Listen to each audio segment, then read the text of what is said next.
Yes, we are live now. Hello friends, this is Imanshi and welcome to Let's Learn। तो पहले तो सभी को हैप्पी न्यू ईयर। ये नए साल की पहली क्लास है यूट्यूब पर। वैसे तो बैचेस में क्लासेस हो रही थी, तो सभी को गुड इवनिंग, नमस्कार, राम राम, सत श्री अकाल, अस्सलाम वालेकुम, what you feel connected with.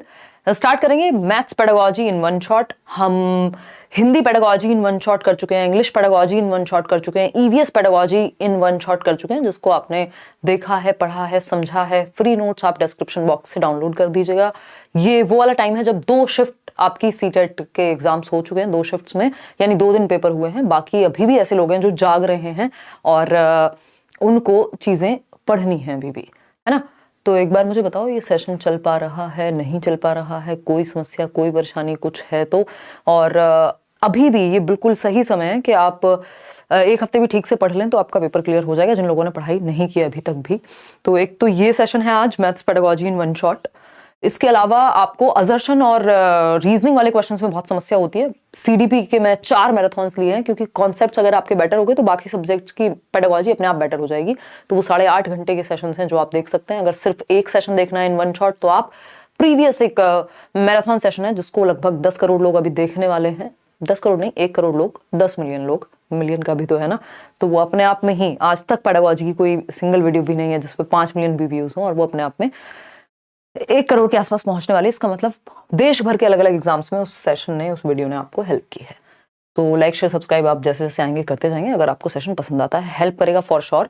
इस हिसाब से डिजाइन किया है कि आप जो लो हैंगिंग फ्रूट्स हम जिनको बोलते हैं कि भाई एकदम जो फल हैं, अगर आपकी हाइट जो है बहुत ज्यादा भी नहीं है और सबसे नीचे आपको वही दिख रहे हैं, तो ऐसे हाथ बस ऊपर ही करना है और नंबर आ जाएंगे। क्यों? क्योंकि सिलेबस आपका फिक्स्ड है, चीजें एनालिसिस से भी पता चल रही हैं। प्रीवियसली नेचर ऑफ मैथमेटिक्स पे क्वेश्चन आ रहे हैं, वैन हील पर क्वेश्चन आ रहे हैं। तो जो टॉपिक्स बार बार आते हैं और आपको पास कराने में, आपके नंबर बढ़वाने में बहुत ज्यादा मदद कर सकते हैं, क्योंकि इसमें कोई आपका कंपटीशन तो है नहीं किसी से। उसका रीजन यही है कि जो एग्जाम है आपका वो क्वालिफाइंग एग्जाम है। तो स्टार्ट करते हैं। सारे ही सब्जेक्ट्स के नोट्स फ्री हैं आपके सभी सब्जेक्ट्स के, वो आप डाउनलोड कर लीजिएगा डिस्क्रिप्शन बॉक्स में या टेलीग्राम चैनल से, जहां से आप चाहें। अब हम बात करते हैं आज के सेशन पे। मैं खुद को नहीं देख पा रही हूँ यहाँ पे, तो मैं देखना चाह रही हूँ कि सेशन ठीक से चल रहा है या नहीं। फिर हम कंटिन्यू करेंगे नेचर ऑफ मैथमेटिक्स को समझते हुए। रात बहुत हो गई है क्योंकि मैं थोड़ी सी क्लासेस में बिजी थी, फिर बाकी चीज़ों में तो, लेकिन काम का सेशन है। आप पेपर से एक दिन पहले भी देख जाएंगे तो आपको मदद मिलेगी। चलिए स्टार्ट करें। शेयर कर दीजिए उन लोगों के साथ। ये कल सेशन होना था, but I was not feeling well एक क्लास के बाद, तो मैं ये वाली क्लास नहीं ले पाई। चलिए स्टार्ट करते हैं। ऑब्जेक्टिव्स क्या है मैथमेटिक्स के, इससे भी पहले हम 2-3 शब्द में ये समझेंगे कि नेचर ऑफ मैथमेटिक्स कैसा है। तो नेचर ऑफ मैथमेटिक्स जो है वो अपने आप में ही कुछ हद तक कॉम्प्लेक्स कहा जाता है। नेचर ऑफ मैथमेटिक्स यानी गणित की कैसी प्रकृति है। तो 2-3 पॉइंट्स हैं जो आपके काम के हैं। इस पे क्वेश्चंस पूछे गए हैं, इस बार भी आप एनालिसिस में बता रहे हैं ऑनलाइन एग्जाम के, पिछली बार भी हमेशा आते ही हैं इस पे क्वेश्चन। तो गणित की प्रकृति की जब हम बात कर रहे हैं, मैंने कोशिश की है कि सेशन को बाइलिंगुअल रखा जाए कुछ हद तक। तो नेचर ऑफ मैथमेटिक्स की जब हम बात कर रहे हैं, तो एक तो ये कि ये लॉजिकल होता है, तार्किक होता है। यहाँ पे इंट्यूशन से भी ज्यादा, जो अगर हम कहें कुछ हद तक तो इंट्यूशन को भी हम महत्व देते हैं, अदरवाइज तर्क की वैल्यू है। यानी सिर्फ ऐसा नहीं है कि ये सिर्फ कल्पना से चल जाएगा, या आप लिटरेचर पढ़ते हैं या पोएम्स पढ़ते हैं तो आप एंजॉय करते हैं उस चीज को, एंजॉय आप इसको भी करेंगे, बट इस सब्जेक्ट का जो नेचर है, यानी मैथमेटिक्स का जो नेचर है, वो तार्किक है, यानी तर्कपूर्ण है, लॉजिकल है। आपको पता है मैथ्स में 2+2 4 होते हैं, जबकि जब हम पेडागोजी भी पढ़ रहे होते हैं वहां पे 2+2 हमेशा 4 नहीं होते, वहां बहुत सारे पर्सपेक्टिव्स होते हैं, जबकि यहाँ एक डेफिनेट आंसर आपको मिल जाता है। तो हम कहेंगे कि लॉजिकल है, लॉजिक की जरूरत पड़ती है, तर्क की जरूरत पड़ती है। मैथमेटिक्स के नेचर में ये बात निहित है, ठीक है। एब्स्ट्रैक्ट इन नेचर है, यानी अमूर्तता पाई जाती है। भाई नंबर्स क्या है, अपने आप में अमूर्त ही हैं। फिर आप थियरम्स को प्रूव कर रहे हैं, समझ रहे हैं चीजों को, तो यानी अमूर्तता भी है। जो प्रकृति है मैथ्स की वो अमूर्त भी है। तो हमको कोशिश करनी है कि कॉन्क्रीट चीजों से जोड़ करके, कॉन्क्रीट क्या है, मूर्त, जिसको टच और फील किया जा सके, जैसे ये बॉटल है, तो हम कॉन्क्रीट चीजों का उदाहरण लेके उनका प्रयोग करके टीचिंग लर्निंग मटेरियल में, अपनी शिक्षण सहायक सामग्री में अमूर्त संप्रत्यों को भी सिखा पाए, ठीक है। थर्ड पॉइंट अगर हम कहना चाहें, ऐसे बहुत सारे अन्य पॉइंट भी हैं कि भाई लॉजिकल होता है, एब्स्ट्रैक्ट होता है, ओपन एंडेड क्वेश्चंस आपको पूछने चाहिए जिससे बच्चे की थिंकिंग प्रोसेस बेहतर हो। थिंकिंग प्रोसेस बेहतर होगी तो लॉजिकल प्रोसेस बेहतर होगी, वो इमेजिन भी अच्छे से करेगा, वो बाकी चीजें भी जो है वो आपकी अच्छे से होंगी। एक और चीज है हायरार्किकल इन नेचर है, यानी पदानुक्रमिक है। जो मैथ्स है वो क्या है, पदानुक्रमिक है। पदानुक्रमिक बोले तो एक चीज दूसरी चीज से जुड़ी हुई है। आप हायर लेवल पे तब जाते हैं जब आपको पहले चीजें पता होती हैं, है ना भाई। आप एडिशन नहीं सीखेंगे तो फिर आगे की चीजें कैसे होंगी। आप सब्ट्रैक्शन नहीं सीखेंगे, आप मल्टीप्लिकेशन नहीं सीखेंगे, फिर आप डिवीजन नहीं सीख पाएंगे अगर मल्टीप्लिकेशन नहीं आता है। तो इस तरह की चीजें जो हैं जुड़ी हुई हैं आपस में, हायरार्की में है, यानी सिंपल टू कॉम्प्लेक्स तो जाएगा ही। हायरार्की क्या होती है, हमेशा लोअर लेवल से अपर की तरफ जाती है। आपने मैस्लो की हायरार्की पढ़ी है, ठीक। तो लोअर लेवल से अपर पे जाएगी। अगर आप बीच में स्किप करेंगे चीजें तो समस्या होगी समझने में। देखते हैं आप मैथ्स में, भाई आप अगर 2 दिन स्कूल नहीं गए तो मैथ्स का जो छूट गया उसको समझने में बड़ी दिक्कत होती है। हालांकि आजकल यूट्यूब का सहारा लिया जा सकता है, बट हम अपने जमाने की बात करें जब यूट्यूब नहीं होता था उस तरह से, तो क्या होता था कि अगर इंग्लिश का कुछ छूट गया, चलो पढ़ लिया, इसका मतलब ये नहीं बाकी सब्जेक्ट्स खराब हैं या पढ़ के समझ जाएंगे या कुछ करेंगे। मैथ्स में अगर आपका एक कॉन्सेप्ट मिस हुआ तो दिक्कत होगी कि आप नेक्स्ट कॉन्सेप्ट को बिल्डअप कर पाए अच्छे से। सबसे ज्यादा ये समस्या मैथ्स की ही होती है, क्योंकि यहाँ फिर इसलिए प्रैक्टिस की भी बात होती है बहुत ज्यादा। तो हायरार्किकल इन नेचर है, यानी पदानुक्रमक है। और एक चीज भी कही जाती है जो एनसीएफ कहता है आपका, टॉल शेप ऑफ मैथमेटिक्स।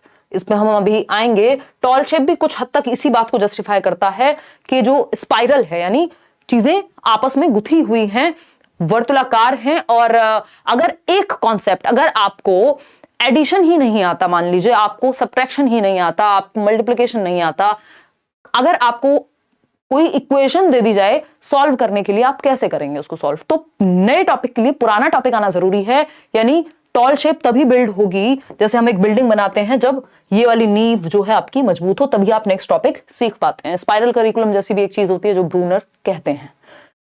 तो हमें ये ध्यान रखना है, ये क्या है, लॉजिकल इन नेचर है, एब्स्ट्रैक्ट है, हायरार्किकल है इन नेचर, ठीक। आगे बढ़े, समझते हैं अब इसके ऑब्जेक्टिव्स क्या हैं, गणित क्यों पढ़ा रहे हैं हम। उद्देश्य तो होते हैं हर सब्जेक्ट के, तो ऑब्जेक्टिव्स की जब हम बात कर रहे हैं तो टीचिंग मैथमेटिक्स यानी गणित पढ़ाने के क्या उद्देश्य हैं, फटाफट से समझेंगे।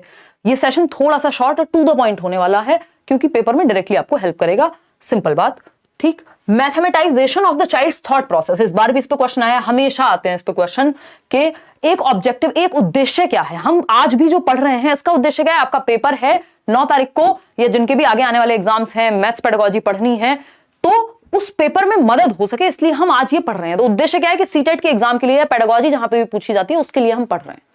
तो ये एक उद्देश्य हो गया, ठीक। तो उसी तरह से मैथ्स पढ़ाने का भी उद्देश्य है। मैथ्स पढ़ाने का उद्देश्य ये नहीं है कि बस टॉपिक्स आ जाएं, चैप्टर्स पता हो बच्चे को। ये एक कथन है जिसको बहुत बार रिपीट किया जाता है, बताइएगा किसका कथन है, मैंने नोट्स में दिया हुआ है। तो और कहा जाता है कि ये जरूरी है कि बच्चे बहुत ज्यादा गणित सीखने की बजाय उनके थॉट का मैथमेटाइजेशन हो जाए, उनकी थॉट में, उनके विचार में गणितीयकरण हो जाए, वो तार्किक ढंग से सोचना सीख जाएं, समझना सीख जाएं, उनके विचार, उनका दिमाग, उनकी थॉट प्रोसेस, चिंतन प्रक्रिया का गणितीकरण होना जरूरी है, बजाय कि हम क्या करें, बहुत ज्यादा गणित सीख लें।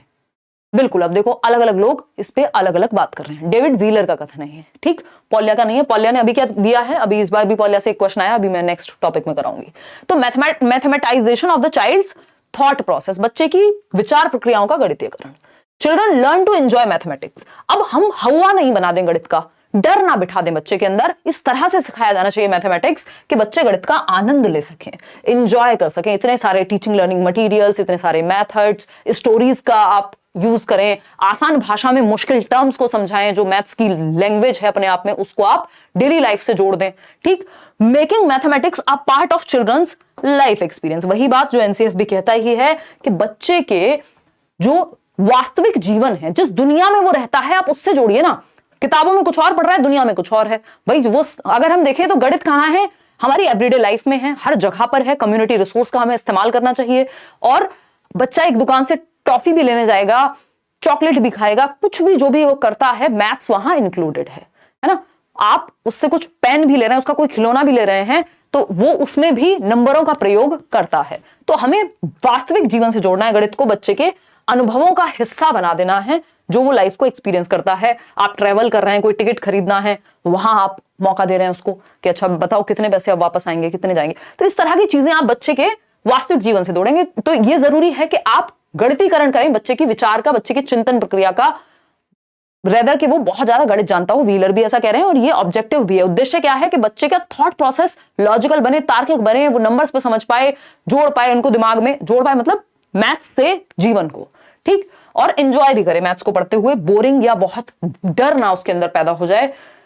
To develop logical thinking among the children, again तार्किक विषय है, हमने पहले ही पढ़ लिया। नेचर क्या है इसका, लॉजिकल है, एब्स्ट्रैक्ट है, ठीक, बहुत ज्यादा कॉन्क्रीट नहीं है, वो हम बनाते हैं उसको कॉन्क्रीट चीजों से जोड़ करके। भाई हम 2 की बात करें तो अपने आप में 2 थोड़ा ना बहुत ज्यादा कॉन्क्रीट है, लेकिन जब हम कहेंगे 2 सेब यानी 2 एप्पल्स 2 चॉकलेट्स, तो वो तुरंत मूर्तता धारण कर लेगा, ठीक है ना, कोई दिक्कत परेशानी दर्द समस्या नहीं होगी यहां तक। 5th पॉइंट है children understand the basic structure of, जिनको मैथ्स में बहुत दिक्कत होती है वो भी ये सेशन देखें, बिल्कुल नॉर्मल भाषा का प्रयोग करते हुए हम आपके 10 नंबर तो कम से कम एंश्योर करा देंगे 15 में से। 15 का ही आती है ना पेडागोजी, ठीक, बहुत ज्यादा फेंकने का मतलब आदत भी नहीं है, नेचर भी नहीं है, आने को आ जाए आपके बहुत ज्यादा अगर आप प्रीवियस ईयर या नोट्स वगैरह भी पढ़ लें, बट एटलीस्ट तो children understand the basic structure of mathematics, that is arithmetic, algebra, geometry and trigonometry, यानी बच्चे गणित की मूल संरचना, जो बेसिक स्ट्रक्चर है, कैसे गणित बना है, जियोमेट्री है, अर्थमेटिक है, एल्जेब्रा बीज गणित है, ज्यामिति है, इन त्रिकोणमिति है, इन सब के बारे में जान पाए। ये भी एक क्या है हमारा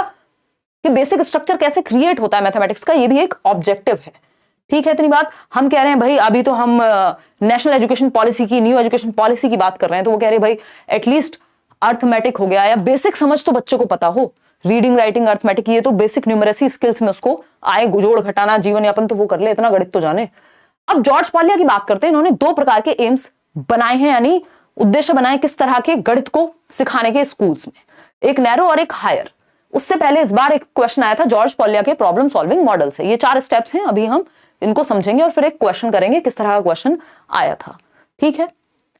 तो अगर हम बात कर रहे हैं यहां जॉर्ज पॉलिया की, अकॉर्डिंग टू जॉर्ज पॉलिया क्या कहते हैं, देयर आर 2 एम्स, यानी 2 एम्स हैं, उद्देश्य हैं, गोल्स हैं, टीचिंग मैथमेटिक्स इन स्कूल्स। यानी इन जनरल अगर हम देखें, बहुत ज्यादा भाषा में ना डीप जाते हुए, ये अगर हम समझें कि कितने एम्स हैं, क्या उद्देश्य हैं, क्या ऑब्जेक्टिव्स हैं, दो टाइप के हैं मुख्य रूप से, नैरो एम्स ऑफ मैथमेटिक्स और हायर और broad aims of mathematics. Narrow aims क्या है, बेसिक कैलकुलेशन, जीवन यापन, ये वो। हायर क्या है, थिंकिंग का मैथमेटाइजेशन, रिसर्च करें आप कल को जाके देश के लिए एक रिसोर्स बन पाए। तो संकीर्ण लक्ष्य और हायर या ब्रॉड एम्स, जिनको हम विस्तृत या व्यापक लक्ष्य कहेंगे, इन दोनों को पढ़ेंगे। उससे पहले ये जॉर्ज पॉलिया का प्रॉब्लम सॉल्विंग मेथड पढ़ लेते हैं, जो सिर्फ 4 स्टेप का है, पेपर में एज इट इज आया है। 4 स्टेप्स की अगर हम बात करें, समस्या समाधान का ये एक मॉडल है जिसमें 4 स्टेप्स हैं। ये सिंपल बात है, अंडरस्टैंड द प्रॉब्लम, यानी कभी भी आपके सामने, मान लीजिए बच्चे के सामने आपने समस्या प्रस्तुत की, तो पहले वो समझेगा ना, अंडरस्टैंड द प्रॉब्लम, या अवेयर होना प्रॉब्लम के प्रति, पता होना कि समस्या है क्या, उसको समझना। उससे पहले के पहले रोना नहीं शुरू कर देना। समस्या क्या है, सिलेबस मान लीजिए आप तैयारी कर रहे हैं, तो आप पहले जानेंगे ना सिलेबस क्या है, एक्चुअली समस्या है क्या, कितना स्कोर करना है, कैसे स्कोर करना है, वो सब बाद की बात आएगी। तो अंडरस्टैंड द प्रॉब्लम यानी समस्या को समझना। हिंदी वाले चाहें तो लिख सकते हैं समस्या को समझना, ठीक है बात। फिर अगर हम बात करें मेक अ प्लान, फिर आप एक प्लान बनाते हैं, पहले समस्या समझते हैं, फिर प्लान बनाया जाता है ना, एक प्लान, एक योजना तैयार की जाएगी। फिर आता है कैरी आउट द प्लान, या इसको डिवाइस द प्लान।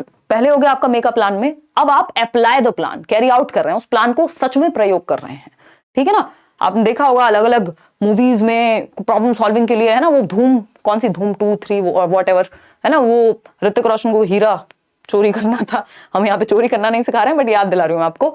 तो वो कैसे एक प्लान बनता है हर एक छोटी चीज में, मैथ्स हो चाहे प्रॉब्लम सॉल्विंग किसी भी तरह की हो, वहां पे पहले आपको प्रॉब्लम को समझना पड़ेगा, फिर आप प्लान बनाएंगे, फिर उसको कैरी आउट करेंगे, यानी अप्लाई करेंगे। 4th है look back at the solution, यानी अब आप रिफ्लेक्ट करते हैं, इवेल्युएट करते हैं, जांचते हैं, वेरीफाई करते हैं, जो प्लान आपने बनाया क्या वो सही से इंप्लीमेंट हो पाया, या फिर काम नहीं कर पाई वो चीज, या उसको और बेहतर किया जा सकता था। तो ये 4 स्टेप्स हैं। मैंने इनका एक शॉर्टकट भी बताया था, आपको याद होगा, मैथ्स पेडागोजी के शायद 2 सेशन मैंने डिस्कस किए थे ना। और तो ये पॉलिया का, जॉर्ज पॉलिया का प्रॉब्लम सॉल्विंग मॉडल है, इस पे हम अब क्वेश्चन करेंगे। क्या था इसमें, यूडीपीएल आई थिंक मैंने आपको नाम दिया था। यूडीपीएल क्या है, ये 4 स्टेप्स अगर हम जॉर्ज पॉलिया की बात करें कि understanding the problem, device a plan या मेक अ प्लान, फिर आप इंप्लीमेंट करते हैं, कैरी आउट करते हैं प्लान को, और लास्ट में है आप लुक बैक करेंगे या रिफ्लेक्ट करेंगे, क्या सही प्लान बना, क्या सही से इंप्लीमेंट हुआ, क्या इसमें चेंज कर सकते थे, वेरीफाई करते हैं या जज करते हैं बाद में जाकर के लास्ट में। तो ये 4 स्टेप्स हैं, यूडीपीएल से आप याद रख सकते हैं। अब आपके सामने मान लीजिए एक क्वेश्चन आता है, और क्वेश्चन क्या कहता है, ऑनलाइन एग्जाम का ही क्वेश्चन है। ये कहता है which of the following is the correct order according to Polya's problem solving model. Again कुछ भी ऐसा नहीं करेंगे जिससे आपके सर में दर्द बहुत ज्यादा हो जाए और नंबर उससे बहुत ज्यादा आते ना हो, क्योंकि एग्जाम टाइम है, काम की चीजें पढ़ेंगे। तो निम्नलिखित में से कौन सा, और आपका एक धर्म होना चाहिए कि आपके पास जो नोट्स आपको लेट्स लर्न से मिले हैं फ्री, वो सभी तक पहुंचा देना। किसी का मन नहीं भी हो तब भी उसको कहो बेटा पढ़ ले, कोई दिक्कत नहीं, इससे नुकसान नहीं होगा, है ना। कुछ भी तैयारी आपने अभी तक की है, कहीं से भी की है, वो नोट्स आप एक बार पढ़ लीजिए, आपको डायरेक्ट क्वेश्चंस पेपर में देखने को मिलेंगे, मिल रहे हैं लोगों को, जितनी 2 दिन के पेपर हुए हैं 4 शिफ्ट में। चलिएगा, बी कह रहे हैं हम सभी, यानी विच of the following is the correct order. क्या करेक्ट ऑर्डर है? अंडरस्टैंड द प्रॉब्लम, यूडीपीएल आपको याद ही होगा, हाँ, प्रॉब्लम अंडरस्टैंड करना सही है। डिवाइस अ प्लान, हाँ ये भी सही है भाई। लुक बैक, मतलब कैरी आउट करने से पहले लुक बैक करने लग जाएंगे, इतने तो बुद्धू नहीं है हम। Understand the plan, devise a plan या make a plan, carry out the plan और लुक बैक। आप रिफ्लेक्ट या वेरीफाई या इवेल्युएट लास्ट में करते हैं, पहले तो आप देखेंगे ना। तो B option is the right answer. बाकी सभी में स्थिति सही नहीं है। अंडरस्टैंड द प्रॉब्लम इन्होंने बाद में कर दिया भाई, सबसे पहले तो प्रॉब्लम को ही अंडरस्टैंड करेंगे, ठीक है ना। तो B option is the right answer. आगे बढ़ेंगे, नैरो एम्स। अभी हम जॉर्ज पॉलिया की बात कर रहे थे ना, उन्होंने किस तरह से नैरो और ब्रॉड एम्स की बात की है भाई। नैरो और ब्रॉड एम्स की बात की है। संकीर्ण या नैरो एम्स, पहले हम गणित सिखाने के पढ़ाने के पढ़ेंगे कि संकीर्ण या जो छोटे लक्ष्य हैं वो क्या हैं। तो पहला पॉइंट है, these aims emphasise on turning out employable adults, यानी भैया नौकरी पेशा वाले बन जाएं, अपना जीवन यापन कर लें। पहला तो इनका एक ये उद्देश्य है। Who can contribute to social and economic development, इस देश के सामाजिक और आर्थिक विकास में जो सहायता प्रदान कर सके, ऐसे नागरिक हम तैयार कर पाए। तो ये उद्देश्य है, रोजगार योग्य वयस्कों को तैयार करना या तैयार करने पर जोर देता है, और जो सामाजिक और आर्थिक विकास में देश में योगदान दे सके। कि भाई अगर पहले रोटी नहीं है तो रोटी के बारे में सोचोगे ना, बाद में रिसर्च के बारे में सोचोगे। रोटी नहीं है और रिसर्च के बारे में भी सोच रहे हैं तो या तो आप एक्सेप्शन है ना। तो अगर हम बात करें, दीज एम्स किस पे एम्फसाइज करते हैं? सोशल इकोनॉमिक डेवलपमेंट देश का हो और आप एक रोजगार या एम्प्लॉयबल अडल्ट बन जाएं, इतना गणित आपको आता हो कि आप डेली जीवन में उसको या अपने नौकरी पेशे में यूज कर पाए। तो ये एम्प्लॉयबल अडल्ट्स बनाने पे है, सोशल और इकोनॉमिक डेवलपमेंट ठीक से हो जाए। सेकंड पॉइंट है, this is related to numerical operations. अभी हम नैरो एम्स की ही बात कर रहे हैं, संकीर्ण उद्देश्यों की। तो ये न्यूमेरिकल ऑपरेशंस बच्चे को बेसिक आते हो, मेजरमेंट, भाई अपनी ही हाइट मेजर करनी है, पता ही नहीं है सेंटीमीटर में करें, इंच में करें, किस में करें, कैसे करें, बेसिक मैथ्स भी नहीं आता तो दिक्कत होगी। तो न्यूमेरिकल ऑपरेशंस जैसे मेजरमेंट, फ्रैक्शंस, परसेंटेज, इतना आता हो बच्चे को, ये क्या है? संकीर्ण उद्देश्य है कि संख्यात्मक संक्रियाओं अर्थात मापन, भिन्न, प्रतिशत आदि, इन सब संकल्पनाओं से, गणित के इन कॉन्सेप्ट से बच्चा वाकिफ हो। फिर आता है third point, thus the limited aim of mathematics या narrow aim of mathematics is to develop useful abilities, जिनको दैनिक जीवन में यूज किया जा सके, जिनको लाइफ में यूज किया जा सके, देश को थोड़ा आगे बढ़ाया जा सके। इतनी बात क्लियर है या नहीं है? है ना। कल भी हम 9 बजे मिलेंगे, जो अजर्शन और रीजनिंग वाले क्वेश्चंस होते हैं, जो मुश्किल लगते हैं, कथन और कारण वाले क्वेश्चंस, वो हम करेंगे। तो ये कुछ बेसिक नैरो एम्स थे। अब आए ब्रॉड एम्स, व्यापक उद्देश्य। व्यापक उद्देश्य क्या कहते हैं? थिंक मैथमेटिकली, यानी गणितीय चिंतन, आप सोच पाए। अब तो आप थियरम भी लिख देंगे खुद से, अपना भी एक आपकी एक किताब आ सकती है। हैव लॉजिकल डिस्कशन, यानी जब आप चर्चा करें तो तार्किक चर्चा होनी चाहिए, सिर्फ गणित में ही नहीं, इन जनरल भी। तो ये गणित से आ रहा है, लेकिन ये जो एबिलिटी है आप में, गणित को सीखने से, समझने से आ रही है। तो आपका थिंकिंग प्रोसेस मैथमेटाइज हो जाए। मैथमेटाइज हो जाए मतलब लॉजिकल हो, एब्स्ट्रैक्ट हो, हायरार्किकल हो, मतलब जिसमें कुछ वजन आए। लॉजिकल डिस्कशन आप रख पाए, ठीक बात है। ये क्या है? ब्रॉड एम है। जैसे अगर हम शिक्षा की भी बात करें तो शिक्षा के भी नैरो एम्स में हम देख लेते हैं कि यार नौकरी लग जाए, ये हो जाए, है ना। हालांकि हम में से बहुत सारे लोग सिर्फ उस तक सीमित भी रह जाते हैं, जबकि ब्रॉड एम्स क्या है भाई? हमारे अंदर की जो यूनिकनेस है, जो हमारा होलिस्टिक डेवलपमेंट है, वो बाहर निकल के आए, जिस चीज के लिए हम बने हैं वहां तक पहुंच पाए। फाइंड लॉजिकल कंक्लूजन्स, यानी निष्कर्ष जो है, जो बिलीफ्स है, हमारे विश्वास हैं, हमने सुना है ऐसा होता है, ये होता है, वो होता है, उसके लिए हम तार्किक मनन कर पाए, तार्किक मतों तक पहुंच पाए। सिर्फ मान ना ले कि बिल्ली रास्ता काट गई तो हाँ ऐसा ही होगा। तो जो हमारे बिलीफ्स हैं, जो हम मानते आ रहे हैं, जो हमारे विश्वास है, उनका लॉजिकल कंक्लूजन निकाल पाए। इसके लिए गणित में आप देखते हैं थियरम प्रूव कर रहे हैं, ये कर रहे हैं, वो कर रहे हैं, तो पहुंच रहे हैं आप। आपने देखा होगा मैथ्स में आंसर को वेरीफाई करने के भी 2-3 तरीके होते हैं, आप खुद ही जांच सकते हैं कि आंसर सही आया है कि गलत। तो आप कंक्लूजन तक पहुंच पा रहे हैं, जस्ट विश्वास पे नहीं है। अंडरस्टैंड एब्स्ट्रैक्टनेस, यानी अमूर्तता को समझना। यही हम बात कर रहे थे ना, नेचर कैसा है? अमूर्त है। नंबर्स की दुनिया में आप समझ पा रहे हैं चीजों को, एब्स्ट्रैक्टली आप समझ पा रहे हैं। Find solution to a problem, यानी एक समस्या का समाधान आप खोज पा रहे हैं। ये बहुत बड़ी बात है कि आपका जो ब्रेन होगा वो प्रॉब्लम सॉल्विंग पे बेस्ड होगा। बहुत ज्यादा आप, जिनकी लॉजिकल एबिलिटी ज्यादा होती है, बहुत ज्यादा फंसते नहीं है चीजों में, ठीक है ना। तो find solution to a problem, एक समस्या का समाधान कैसे ढूंढेंगे, लॉजिक के थ्रू। प्रॉब्लम सॉल्विंग बेटर हो गई आपकी। अब एनसीएफ की अगर माने तो प्राइमरी लेवल पे मुख्यतः, वैसे ये सभी लेवल्स पे काम आते हैं। मैंने और भी कई सारे एम्स हैं इसमें जो एनसीएफ के अकॉर्डिंग है, जो आपके नोट्स में मैंने डलवाए हुए हैं। हिंदी इंग्लिश दोनों में ही नोट्स आपको मिल चुके हैं, मैथ्स पेडागोजी के भी, है ना, और फ्री नोट्स हैं वो अगेन। अगर हम बात करें एनसीएफ 2005 की, तो पहला उद्देश्य क्या है, ensuring numeracy in all children.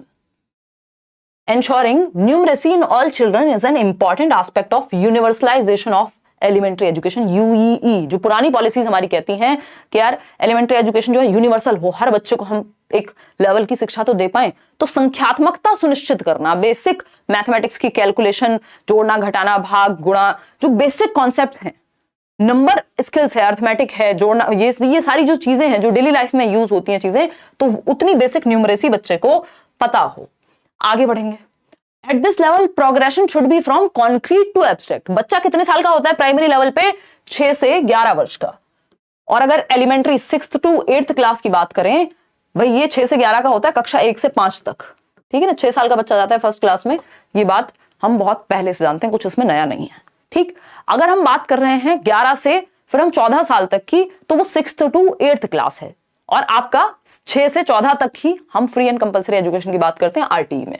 Eight this level progression कैसे पढ़ाना चाहिए हमें, कॉन्क्रीट टू एब्स्ट्रैक्ट। क्योंकि बच्चे की ये कौन सी उम्र है, प्याजे को याद कीजिए, 7 से 11 वर्ष में, ये वो उम्र है जब लॉजिकल एबिलिटी उसके अंदर आती है, कॉन्क्रीट ऑपरेशनल स्टेज है, यानी वो मूर्त चीजों के बारे में। इस पेन के बारे में सिर्फ मैं वर्बली ना समझा दूं, दिखा दूं, तो और मजा आ जाएगा बच्चे को। यानी मूर्त चीजें, अगर उसको आपको ट्रायंगल आप सच में दिखा देंगे एक 3D ऑब्जेक्ट में, या एक पिक्चर दिखा देंगे और फिर उसकी प्रॉपर्टीज के बारे में बात करेंगे, तो बच्चा ज्यादा अच्छे से समझ पाएगा। यानी मूर्त से अमूर्त की ओर जाएंगे।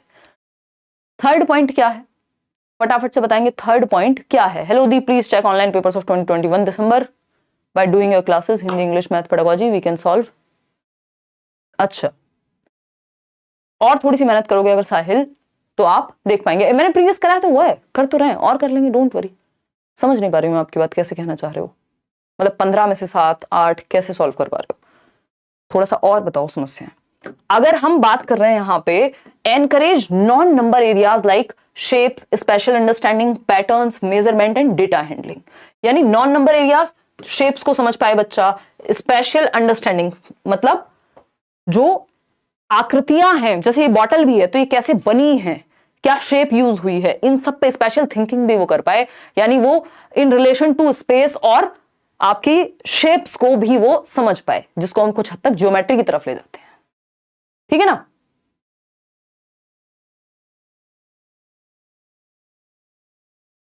बहुत बढ़िया। अच्छा, निशु क्या कह रहे हैं मैम, मैंने आपके ब्लॉग में मम्मी को देखा, वो मेरी मैम है, मतलब मेरी मम्मी को, अच्छा आपकी मम्मी को देखा, हाँ मतलब ओके। मेरे को बहुत खुशी हुई स्कूल छोड़ने के बाद, इतने टाइम बाद अपनी मैम को देख के। अच्छा 9th क्लास में, ओके बहुत बढ़िया। आप देखो मम्मी के भी स्टूडेंट्स हमें मिल रहे हैं, कमाल ही हो गया। चलिए धन्यवाद आपका। देखिए इधर तो एनकरेज नॉन नंबर जो शेप्स हैं, स्पेशल अंडरस्टैंडिंग है, पैटर्न को बच्चा समझ पाए। अभी पैटर्न्स पे हम पढ़ेंगे, टेसिलेशन, मेजरमेंट, डेटा हैंडलिंग, इन सब को भी वो बेसिकली प्राइमरी लेवल पे समझ पाए। अच्छा यहां से एक चीज जरूर निकल के आती है कि आपको पता होना चाहिए, पेपर में आपको दे देगा, शेप्स आप पढ़ते हैं प्राइमरी लेवल पे, स्पेशल अंडरस्टैंडिंग आपकी बेटर कराई जाएगी, पैटर्न्स आप पढ़ते हैं, मेजरमेंट, डेटा हैंडलिंग ये सब पढ़ते हैं। क्या नहीं पढ़ते, रेशो एक चैप्टर है जो आप नहीं पढ़ते। इस तरह से आपको थोड़ा सा ध्यान रखना है कि कौन से वो चैप्टर्स हैं जिनको हम प्राइमरी लेवल पे नहीं पढ़ते। अब कॉन्सेप्ट मैपिंग पे एक क्वेश्चन आ जाता है जनरली। कॉन्सेप्ट मैपिंग क्या कहता है, ये कहता है it is a schematic drawing which shows relationship between the concept. यानी यह एक योजनाबद्ध रेखा चित्र है जो अवधारणाओं के बीच के संबंध को दर्शाता है। ये सिर्फ मैथ्स में ही नहीं, अदर सब्जेक्ट्स में भी हेल्प करेगा कॉन्सेप्ट मैप। यानी संप्रत्य मानचित्रण, यानी एक कॉन्सेप्ट पढ़ा आपने, मान लीजिए प्याजे को पढ़ा, और उसका आप एक हायरार्किकल एक फ्लो चार्ट बना पा रहे हैं, इस तरह की चीजें बना पा रहे हैं जिससे आप आसानी से याद रख पाए उसको। तो ये स्कीमेटिक ड्राइंग है जिससे आपके स्कीमा में, आपके ब्रेन में चीजें फिट हो सके, और जिसमें एक कॉन्सेप्ट का रिलेशन दूसरे कॉन्सेप्ट से शो किया जाता है। It is a hierarchical structure, पदानुक्रमित संरचना होती है। हायरार्किकल मतलब फ्लो चार्ट बना हुआ है या जो चीजें आपस में जुड़ी हुई हैं, एक टेबल बनी हुई है, ठीक है ना। और साहिल एक काम कर लो इसमें ना कि प्रीवियस ईयर तो साथ में करना ही है, डायरेक्टली कुछ चीजें मिलेंगी आपको पेपर में, कुछ चीजें इनडायरेक्टली भी मिलेंगी, तो उस कॉन्सेप्ट को समझने के लिए प्रीवियस ईयर तो थोड़ा करना ही पड़ेगा, ठीक है ना।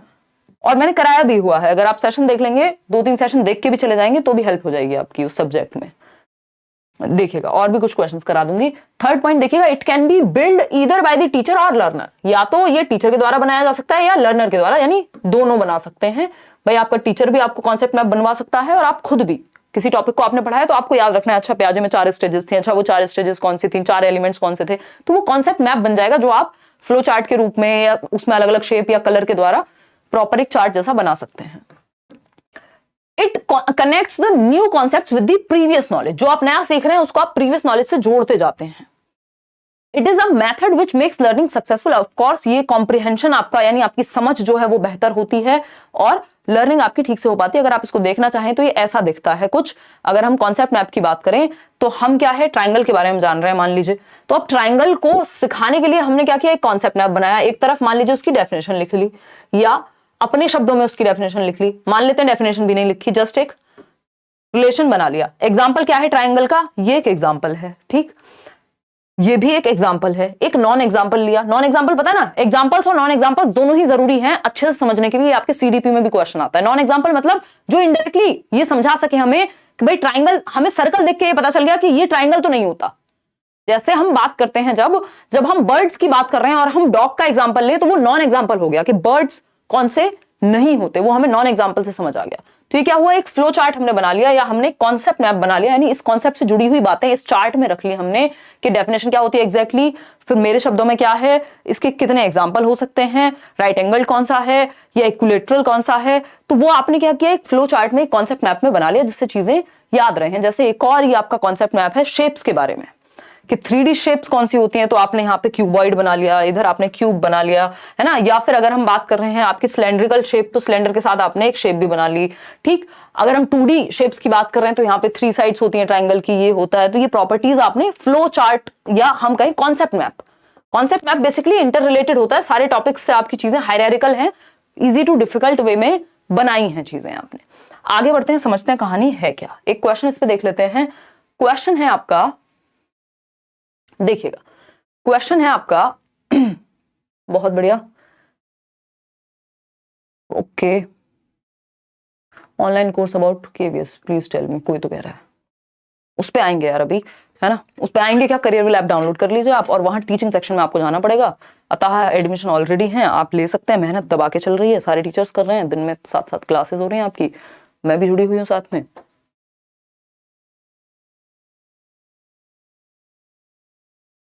अगर सिर्फ पेडागोजी पढ़नी है तो पेडागोजी स्पेशल बैच ले सकते हैं आप,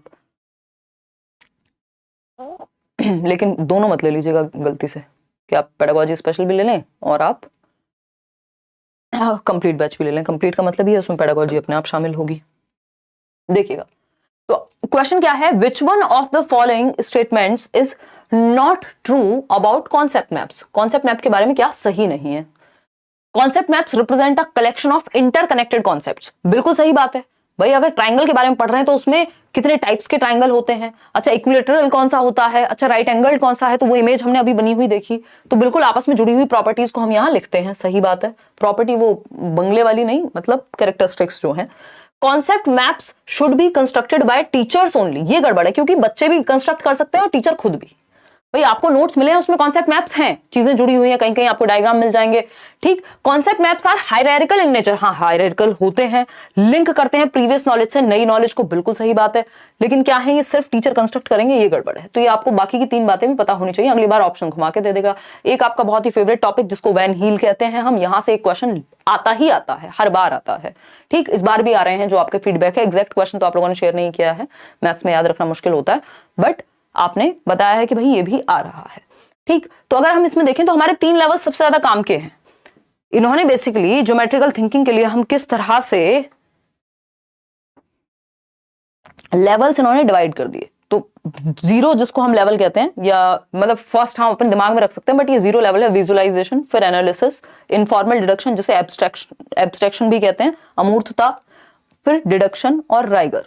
इस पे क्वेश्चंस जनरली तो देखने को नहीं मिलते हैं, हद से हद डिडक्शन, नहीं तो ये शुरू के जो 3 हैं आपके, ये ज्यादा महत्वपूर्ण है। आपके प्राइमरी लेवल पे तो क्वेश्चंस यहीं सिमट जाते हैं। ठीक है ना, इतनी बात समझे। अब क्या कहानी है, एक एक करके समझते हैं। ये हमने देखा, ये पीडीएफ भी आपको मिल जाएगी, डोंट वरी। अगर हम बात कर रहे हैं यहाँ पे, अगर हम बात कर रहे हैं शेप्स की, विजुअलाइजेशन सबसे पहले यही होता है कि आप विजुअलाइज कर पाते हैं देख करके।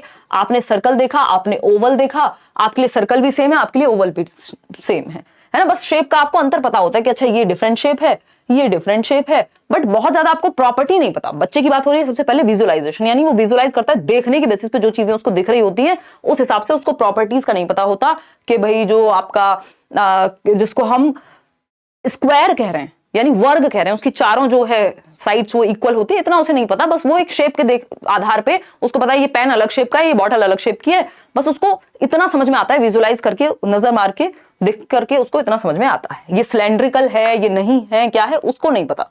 ठीक, फिर है एनालिसिस। अब एनालिसिस के लेवल पे अब वो क्लासेस में यानी विभाजित करना शुरू कर देता है कि जिसकी कैरेक्टरिस्टिक्स अलग हैं।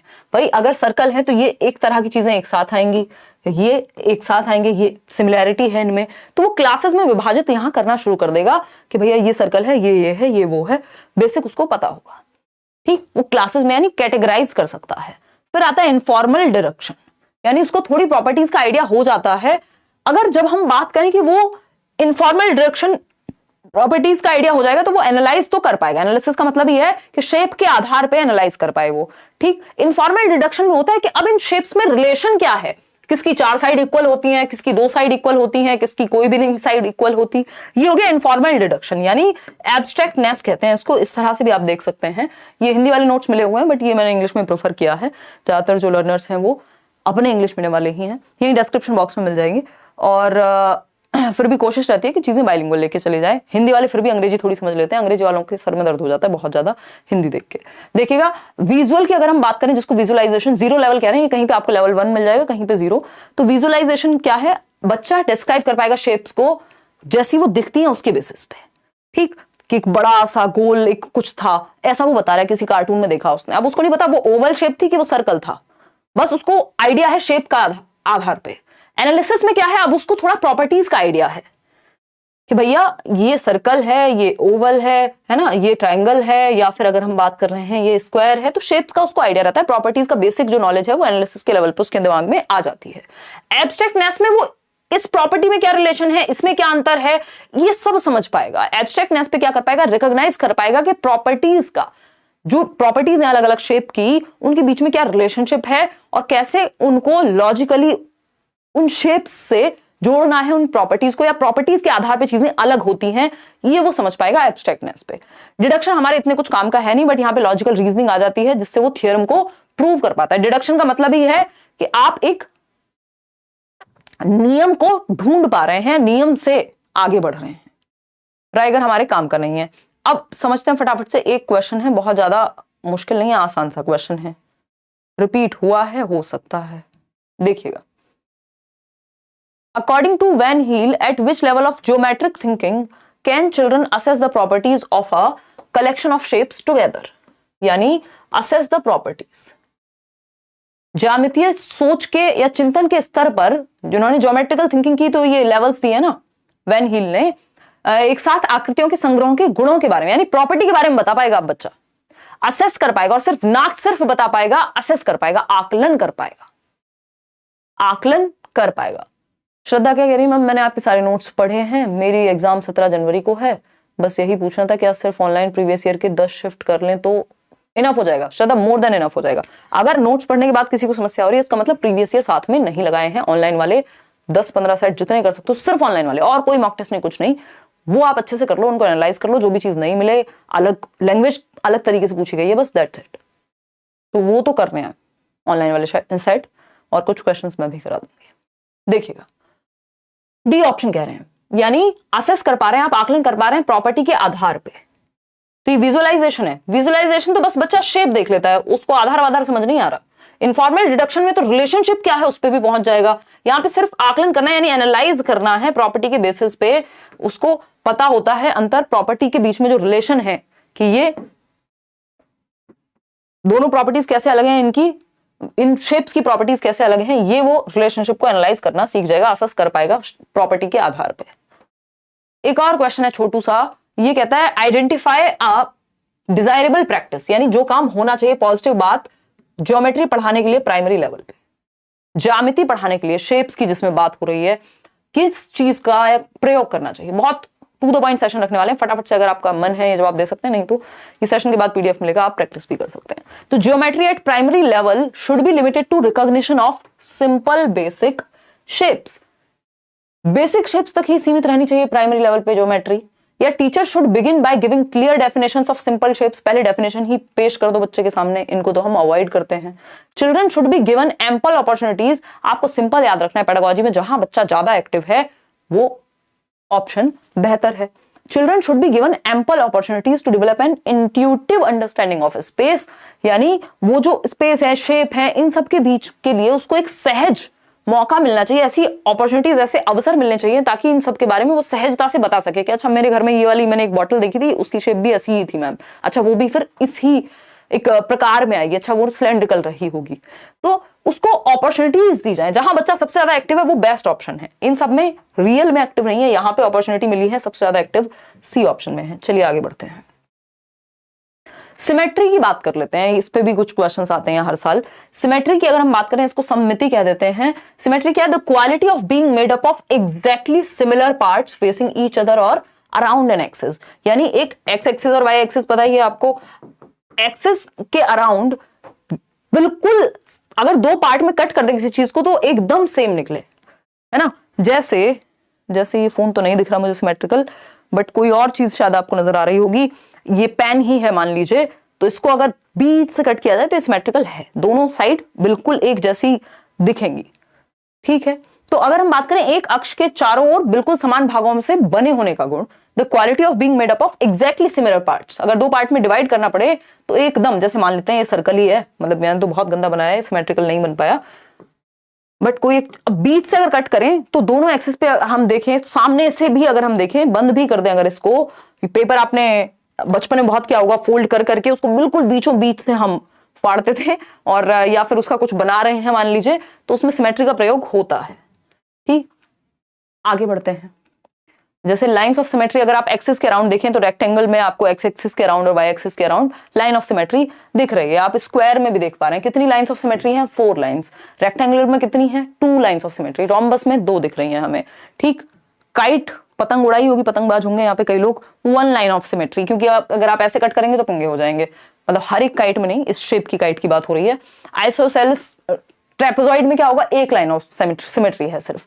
तो इसी तरह से खैर इतनी आपके प्राइमरी लेवल पे बहुत ज्यादा पंगे आपसे नहीं लेते हैं। ये तो नहीं पूछता है कि कितनी लाइन ऑफ सिमेट्री है, बट ये जस्ट एक आइडिया के लिए है कि लाइन ऑफ सिमेट्री, जैसे आप ट्राइंगल में देख पा रहे हैं तो 3 लाइंस ऑफ सिमेट्री पाई जा रही हैं। ये आपके लेटर्स में भी अलग अलग चीजों में आपको फ्री मिल जाएगा, किस में सिमेट्री है किस में नहीं है।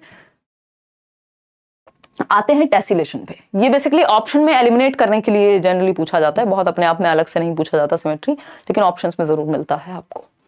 देखिएगा, अगर हम बात कर रहे हैं यहाँ टेसिलेशन यानी चौपड़ की, क्या कह रहा है भाई टेसिलेशन?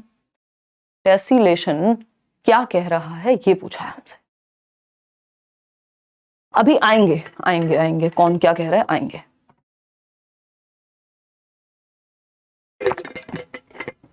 बहुत बड़ा सेशन नहीं है, बिल्कुल जो बहुत जरूरी चीजें हैं बार बार रिपीट होती हैं उन्हीं चीजों को हम डिस्कस कर रहे हैं। देखिएगा, a tessellation is created when a shape is repeated over and over again covering a plane without any gaps और ओवरलैप्स। यानी जब एक शेप बार बार रिपीट हो रही हो, जब एक शेप बार बार रिपीट हो रही हो, जैसे इसमें भी आप देख पा रहे होंगे, स्वेटर में भी क्या है, टेसिलेशन है, एक पैटर्न रिपीट हो रहा है कहीं ना कहीं। तो वो जो पैटर्न रिपीट हो रहा है दैट मींस टेसिलेशन, उसी को कह रहे हैं हम। तो एक टेसिलेशन इज क्रिएटेड, कब क्रिएट होता है ये, जब एक शेप बार बार रिपीट होती है over and over again covering a plane, पूरे एक प्लेन को कवर करने में विदाउट एनी गैप्स और ओवरलैप्स। यानी एक दूसरे के ऊपर चढ़े हुए नहीं है, ये ओवरलैप नहीं कर रहे, बस इस प्लेन को क्या किया हुआ है, कवर किया हुआ है, सेम शेप्स रिपीट हो रही हैं। आपने अपने घर की टाइल्स में देखा होगा, किसी होटल में देखा होगा, स्कूल में देखा होगा, तो सेम पैटर्न बार बार रिपीट होता है, उस स्पेस को कवर करता है। उसी को हम टेसिलेशन कहते हैं। हिंदी में भी आप इसको ऐसे ही याद रख सकते हैं, टेसिलेशन। चौपड़ भी बोल देते हैं इसको, कई लोग चौपाई बोल देंगे। तो ये टेसिलेशन के ही उदाहरण है, इस तरह जो पैटर्न्स बार बार रिपीट होते हैं। ये इस तरह की एक मैट तो हमने टीचिंग ट्रेनिंग में बनाई भी थी, बड़ा उसमें पैटर्न रिपीट करके, बड़ी मेहनत का काम था, है ना। तो ये क्या टेसिलेशन का उदाहरण है। उसमें देखिए आप, ये जो एरो वाली शेप है वो बार बार रिपीट हो रही है, वो रेड कलर आप देख रहे हैं, येलो कलर देख रहे हैं, उसी का रेपिटेशन है। तो अगर हम बात करें क्वेश्चन की, तो इस तरह का एक क्वेश्चन तो इस बार भी आ रहा है, ऑनलाइन में भी और ऑफलाइन में भी आता था। Which of the following topics are not part of primary school mathematics curriculum as per NCF 2005। वो किसी किसी बैच में अगर मुश्किल क्वेश्चंस आए, उसको लेके बहुत ज्यादा बैच बोल रही हूँ शिफ्ट में, तो उसको देख लेना है अगर कुछ नया मिला है तो, जैसे ऑनलाइन की ही बात करें। अदरवाइज जो कॉमन टॉपिक्स हैं वो स्टिल सेम ही है। कौन सा एक पार्ट नहीं है प्राइमरी मैथमेटिक्स के करिकुलम का। अब जो लोग स्कूल वगैरह में पढ़ाते हैं, ट्यूशन में पढ़ाते हैं, उनको तो आइडिया होना चाहिए, लेकिन हमने क्योंकि अभी पढ़ा है, टेसिलेशन बिल्कुल पार्ट है।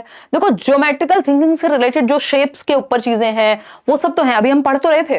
तो टेसिलेशन है, सिमेट्री है, पैटर्न्स है, एक और हम कुछ पढ़ रहे थे, लेकिन रेशो, प्रपोर्शन, इस तरह के चैप्टर नहीं है। तो आपको इनके अराउंड जो दिखे कि यार ये कुछ डिफरेंट लग रहा है, जो इस लेवल पे नहीं पढ़ाया जाना चाहिए, तो एक ऑप्शन, एक क्वेश्चन ऐसा जरूर देता है जिसमें नॉट वाला एक चांस होगा, और बाकी की तीनों ऐसी चीजें होंगी जिनसे आप अवगत होंगे, आपने पढ़ी होंगी प्रीवियसली भी या आज आप जान रहे हैं।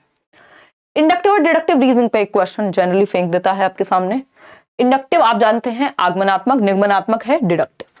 इंडक्टिव से या डिडक्टिव से शुरू करते हैं। मान लीजिए deductive reasoning is the process of reaching conclusions based on previously known facts, यानी जो पहले से आप फैक्ट्स जानते हैं। फैक्ट्स प्रीवियसली नोन क्या है, रूल हो सकते हैं। तो रूल से आप एग्जाम्पल की ओर जाते हैं, यानी नियम से उदाहरण की ओर। मतलब आपको नियम पता है कि x प्लस वाई या a प्लस बी का होल स्क्वायर ये होता है। अब एग्जांपल्स आप इसके बहुत सारे क्वेश्चंस ट्राई कर सकते हैं। तो आप डिडक्टिव मेथड का प्रयोग कर रहे हैं जब आप एक फॉर्मूला से क्वेश्चंस प्रैक्टिस कर रहे हैं। तो जो तथ्य पहले से ज्ञात हैं उनका प्रयोग कर रहे हैं आप निष्कर्ष तक पहुंचने के लिए। अब आते हैं इंडक्टिव पे। तो inductive reasoning is the process of arriving at a conclusion. ये जस्ट ऑपोजिट है कि आप एक निष्कर्ष पे पहुंचते हैं, वहां आपके पास निष्कर्ष है, उसके बेसिस पे आप कहीं जा रहे हैं। तो यहां आप निष्कर्ष पे पहुंचते हैं कि आपको पता है अच्छा यार जो मिर्च होती है वो हरे रंग की होती है, हरे रंग की होती है, हरे रंग की होती है। तो आपने 4 हरे रंग की मिर्च देखी, 5वें पे आपने कह दिया, नियम बन गया, मिर्च जो है वो हरे रंग की ही होगी। हालांकि जब आप अगली बार रेड देखेंगे तो वो चीज चैलेंज भी हो सकती है। तो इंडक्टिव रीजनिंग में क्या होता है, एग्जाम्पल टू रूल जाते हैं, वहां रूल टू एग्जाम्पल, यानी उदाहरण से बहुत सारे उदाहरण देखते हैं आप, फिर उस चीज को नियम बना देते हैं कि ये चीज ऐसे ही होती होगी। तो एग्जाम्पल टू रूल जाते हैं आगमनात्मक तर्क में। इतनी बात क्लियर है। जैसे फॉर एग्जाम्पल हम गणित में तो देख ही रहे थे, जैसे a प्लस बी का होल स्क्वायर डायरेक्टली आपको ना बता के वो बना कैसे, वो पूरी प्रोसेस बताई जाए और अंत में फॉर्मूला पे आए, तो ये क्या हो जाएगा, इंडक्टिव मेथड हो जाएगा। अभी एक क्वेश्चन उन्होंने पूछा था, पुराना क्वेश्चन है बट बहुत प्यारा क्वेश्चन है, इससे बहुत आसानी से समझ में आ जाती हैं चीजें। अभी पहले हम देख लेते हैं इनमें दोनों में प्रोसेस कौन सी है। कि जैसे वो क्वेश्चन इस तरह का था, शायद मैंने इंक्लूड भी किया होगा। जैसे मान लेते हैं आपके सामने राइट एंगल, आपको पाइथागोरस थ्योरम समझानी है, लेकिन टीचर ने क्या किया, 4 शीट दे दी पेपर की, अलग अलग ट्रायंगल दे दिए उसमें, है ना, 4 शीट्स दी, अलग अलग बच्चों को दे दी और कहा कि अच्छा इनमें देखो कि कॉमन चीजें कौन सी हैं, प्रॉपर्टीज में कॉमन क्या है। बहुत ही गंदा ट्रायंगल बनाया मैंने। तो वो देख के अपने आप समझेगा कि हाँ यार एक चीज है जो इनमें रिलेशंस क्या है। तो पहले एग्जांपल्स प्रस्तुत किए, बाद में नियम बताया जाएगा। तो ये इंडक्टिव मेथड है, सिंपल क्वेश्चंस इस पे पूछे गए हैं। It follows the Maxim's. अभी हम किसकी बात कर रहे हैं, इंडक्टिव की ही बात कर रहे हैं कि पर्टिकुलर टू जनरल जाता है, यानी concrete to abstract, known to unknown, ज्ञात से अज्ञात। जो आपको पता है वो स्पेसिफिक, वो विशिष्ट है, और जहां तक आप पहुंच रहे हैं वो अज्ञात है। ठीक है ना। तो आप नियम आपके लिए अज्ञात होता है शुरुआत में, उदाहरण को आप जानते हैं कि ये हरा रंग मैं जानता हूं इस मिर्च के बारे में, तो ये क्या है, ये ज्ञात है। अज्ञात क्या है, नियम पे पहुंचना, कि अंगूर खट्टे ही होते हैं, वो फिर आप बहुत सारे अंगूर खा के देखेंगे तभी इस बात पे पहुंचेंगे। अगर हम देखें स्टेप्स क्या है इंडक्टिव मेथड में, यानी आगमन विधि में, आगमन का मतलब ये आप एक आगमन किस पे हुआ, आपका एक रूल पे पहुंचते हैं आप एग्जाम्पल से। पहले साइट एग्जाम्पल्स यानी उदाहरण उद्धृत करते हैं, कुछ उदाहरण पेश होते हैं, अच्छा ये हमारे पास उदाहरण है। ड्रॉ कॉन्क्लूजन्स मेथड्स की तरह यूज किया जाता है इनको हर एक सब्जेक्ट में।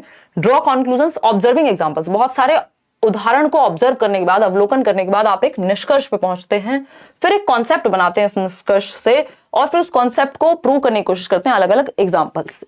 तो ये स्टेप्स होते हैं आपके, इतना जनरली पूछता नहीं, बस आपको बेसिक्स पता होने चाहिए। जैसे डिडक्टिव मेथड में क्या है कि आपको जो आपके पास रूल है, मेथड है कि a प्लस बी का whole square A square plus B square plus 2ab, तो ये जो रूल्स हैं आपके सामने ये दिए जाते हैं पहले, और उसको आप फिर एग्जाम्पल से अटेस्ट करते हो। कितने भी क्वेश्चन आप सॉल्व करोगे वो चीज प्रूव होती है।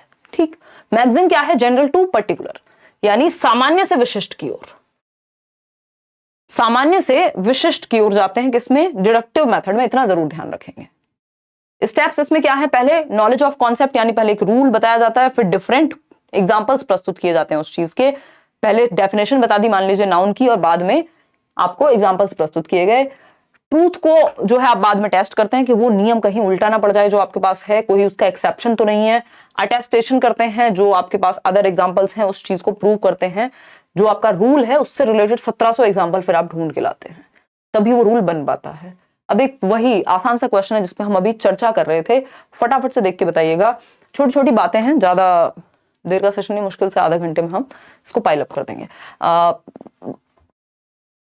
वाइंड अप कर देंगे basically. To teach the Pythagoras theorem a teacher has distributed a sheet on which, एक शीट डिस्ट्रीब्यूट की जिसमें 4 ट्राइंगल्स बने हुए हैं। अब प्रॉपर्टीज ऑब्जर्व करनी है बच्चों को। 4 राइट एंगल ट्राइंगल, अच्छा सारे ही राइट एंगल्ड हैं, ठीक, सारे ही 4 राइट एंगल ट्राइंगल्स बने हुए हैं एक शीट पे। बच्चों को डिस्ट्रीब्यूट कर दी टीचर ने, हम 3 ही दे देते हैं चलो, ठीक। और ये शीट डिस्ट्रीब्यूट कर दी and ask the child to find the relationship between the sides of a triangle. तो उनको पता लगेगा कि यार ये वाली साइड बड़ी है बाकी दोनों से, या वो जिस भी बेसिस पे वो रिलेशनशिप, संबंध खोजने का प्रयास करेंगे बच्चे।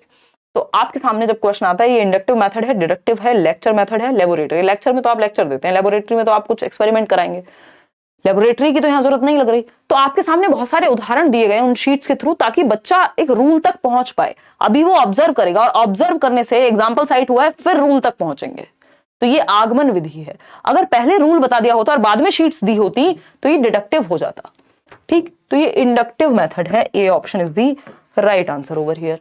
आगे बढ़ेंगे, अब टीचिंग लर्निंग मटेरियल्स की बात कर लेते हैं। देखिए टीचिंग लर्निंग प्रोसेस की अगर हम बात करें तो टीचिंग क्या है?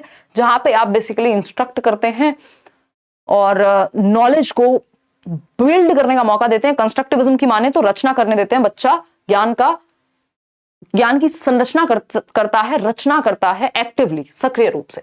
और इसके लिए हम क्या करते हैं? फिर टीचिंग लर्निंग मटेरियल्स का, शिक्षण सहायक सामग्री का प्रयोग करते हैं। चार्ट्स बनाते हैं, फ्लैश कार्ड्स बनाते हैं, 3D मॉडल्स बनाते हैं, आजकल पिक्चर्स दिखा सकते हैं, मूवी दिखा सकते हैं, बहुत सारी चीजें हम शिक्षण सहायक सामग्री के रूप में। इवन एक चीज पूछी जा रही है, इस बार भी पेपर में आ रहा है, पहले से आ रहा है 2018 से, बाला की फुल फॉर्म जो आपके टीचिंग लर्निंग एड से ही संबंधित है, बिल्डिंग एज लर्निंग एड। ये हमें पता ही होना चाहिए, बिल्डिंग एज लर्निंग एड, यानी बिल्डिंग को ही हम एक लर्निंग एड के रूप में प्रयोग कर रहे हैं। ये प्रीवियसली मैंने आपको क्वेश्चंस कराए हैं इस साल, उसमें भी बताया था कि बिल्डिंग, मान लीजिए एक रूम है, क्लासरूम है, उस पे ही दीवार पे कुछ कुछ लिखा हुआ है, अलग अलग ग्रह जो है हमारे सोलर सिस्टम का कुछ एक चार्ट बना हुआ है, दूसरी तरफ कुछ नंबर सिस्टम का कुछ बना हुआ है, कहीं टेबल लिखे हुए हैं स्कूल में अलग अलग दीवारों पे। तो यानी बिल्डिंग ही लर्निंग एड बन गई है, बिल्डिंग ही लर्निंग एड बन गई है।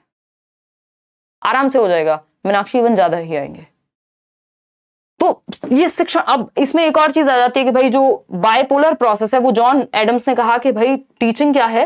वो बायपोलर प्रोसेस है, प्रक्रिया है जिसमें 2 पोल्स होते हैं, द्विध्रुवीय, एक तरफ टीचर और एक तरफ स्टूडेंट। तो ये क्या संकीर्ण बात है? ये नैरो बेसिस पे टीचिंग को निर्धारित किया गया है। जबकि अगर हम ब्रॉड वे में देखें टीचिंग क्या है, तो जॉन डुई के अकॉर्डिंग ट्राइपोलर है, टीचर है, स्टूडेंट है, और एनवायरमेंट भी है या करिकुलम भी है। एनवायरमेंट भी है या करिकुलम भी है, ये बात तो मैं आपको, ये सीडीपी में भी पूछा जा चुका है प्रीवियसली।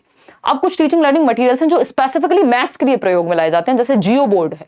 जियो वाला जियो नहीं है आपके फोन में चलाने वाला, जियो बोर्ड क्या है? इसमें कीलों को ठोक करके आप देख रहे हैं, ये कुछ कुछ कीलें लगी हुई हैं एक बोर्ड पे, और उससे शेप दर्शाई जा रही है। रबर बैंड वगैरह का प्रयोग करके आप छोटे मोटे थ्रेड वगैरह का भी यूज कर सकते हो। तो ये क्या है? मान लीजिए ट्राइंगल दर्शा रहे हैं, तो इन कीलों से रबर का प्रयोग करके एक जियो बोर्ड पे आप शेप्स पढ़ा रहे हैं बच्चे को, ठीक। तो उससे क्या होगा? बच्चों को आइडिया लगेगा ना कि भाई ये 4 हमने स्क्वायर लिए, मतलब एक स्क्वायर बनाया, चारों साइड्स इक्वल हैं, तो कितने स्क्वायर लिए बराबर शेप के? 4। तो जियो बोर्ड से आप ज्योमेट्रिकल शेप्स को बहुत आसानी से सिखा सकते हैं। It is a square board, ये अपने आप में कैसा होगा, स्क्वायर बोर्ड होगा जिसमें छोटे छोटे स्क्वायर्स हैं जो आप देख ही पा रहे हैं, और इन विच नेल्स आर एम्बेडेड, यानी ये जो कीलें लगी होती हैं, with the use of rubber band, initial geometrical measurement and numerical concepts. कौन से कॉन्सेप्ट सीख रहे हैं हम, ज्योमेट्रिकल कॉन्सेप्ट्स। भाई ये जो शेप्स हैं ज्यामिति की ही तो हैं, ज्योमेट्रिकल कॉन्सेप्ट सीख रहे हैं हम इनिशियली, कि बेसिकली एक ट्राइंगल क्या होता है, या हम कहें एक सर्कल क्या होता है, एक रेक्टेंगल क्या है, एक स्क्वायर क्या है, और क्या सीख रहे हैं, मेजरमेंट। हम मेजर कर सकते हैं ना ये कितने बॉक्सेस में बना है, उस हिसाब से मतलब इनकी लेंथ वगैरह भी हम यहाँ बेसिक मेजरमेंट जान सकते हैं। ठीक, तो मेजरमेंट हम सिखा सकते हैं बच्चे को, इससे मापना। न्यूमेरिकल कॉन्सेप्ट सिखा सकते हैं कुछ हद तक, किससे, जियो बोर्ड से। तो ये 2-3 बातें हैं जो हम जियो बोर्ड का प्रयोग करके सिखा सकते हैं। फिर आता है अबेकस, इससे भी क्वेश्चन आता ही है अबेकस से हर बार। अगर हम अबेकस की देखें तो अबेकस को अबेकस ही कहते हैं हिंदी में, गिनतारा कहते हैं आई थिंक, हाँ। तो अगर हम कहें तो ये क्या है, ये बेसिकली इस तरह की बीड्स लगी हुई होती हैं। आपने अबेकस कहीं ना कहीं देखा होगा, छोटे छोटे, ये वैदिक मैथमेटिक्स का पार्ट हुआ करता था। It is N ancient mathematical instrument, यानी वैदिक गणित का हिस्सा है, बहुत पुराने समय से हम यूज कर रहे हैं। It is a frame generally of would, generally तो ये वुड या प्लास्टिक के भी आते हैं आजकल, छोटे छोटे आपने देखे हो, यानी लकड़ी का या फिर प्लास्टिक का एक पीस है, ये फ्रेम है। That holds rods with freely sliding beads mounted on them. ये बीड्स हैं, ये जो आप देख रहे हैं, ये इधर से उधर जा पाते हैं। ठीक, कोई वीडियो देख लीजिएगा अबेकस की, और ये इसमें फ्रीली मूव कर सकते हैं। इन रॉड्स, बीच में रॉड लगी हुई है। फ्रेम किसका है, प्लास्टिक या लकड़ी का, बीच में रॉड लगी हुई है, और ये फ्रीली मूव कर सकते हैं। जो बीड्स है इसमें मोती टाइप की चीजें। ठीक, द कॉन्सेप्ट्स ऑफ एडिशन, यानी हम इससे जोड़ घटाना, आप देखते हैं इसकी सहायता से बच्चा ज्यादा तेजी से कर पाएगा क्योंकि वैदिक टेक्निक हो गई। ठीक, तो एब्स्ट्रैक्शन, घटाना, जोड़ना, एब्स्ट्रैक्शन बोल रही हूँ, addition, subtraction, multiplication, division, fractions, square root, place value etcetera. Fractions generally हम इससे अवॉइड करते हैं, तो स्क्वायर रूट, प्लेस वैल्यू, ये सब हम सिखा सकते हैं। और specially addition, subtraction, multiplication, division, ये जो बॉड मास वाली कहानी है उसके लिए तो ये बेहद हेल्पफुल रहेगा। फिर आता है डाइंस ब्लॉक, ये भी आपने देखा होगा। डाइंस ब्लॉक क्या है, dice block, these are manipulative tools used to teach basic addition, subtraction, counting, place value, multiplication, place value के लिए तो ये बहुत महत्वपूर्ण है। इस पे क्वेश्चन बहुत पूछा जाता है place value के लिए, तो आपका डाइंस ब्लॉक जो है बहुत महत्वपूर्ण है। और डेसिमल नंबर्स की अगर हमें मल्टीप्लिकेशन सिखानी हो तो ग्रिड का प्रयोग हम बहुत करते हैं इसमें से।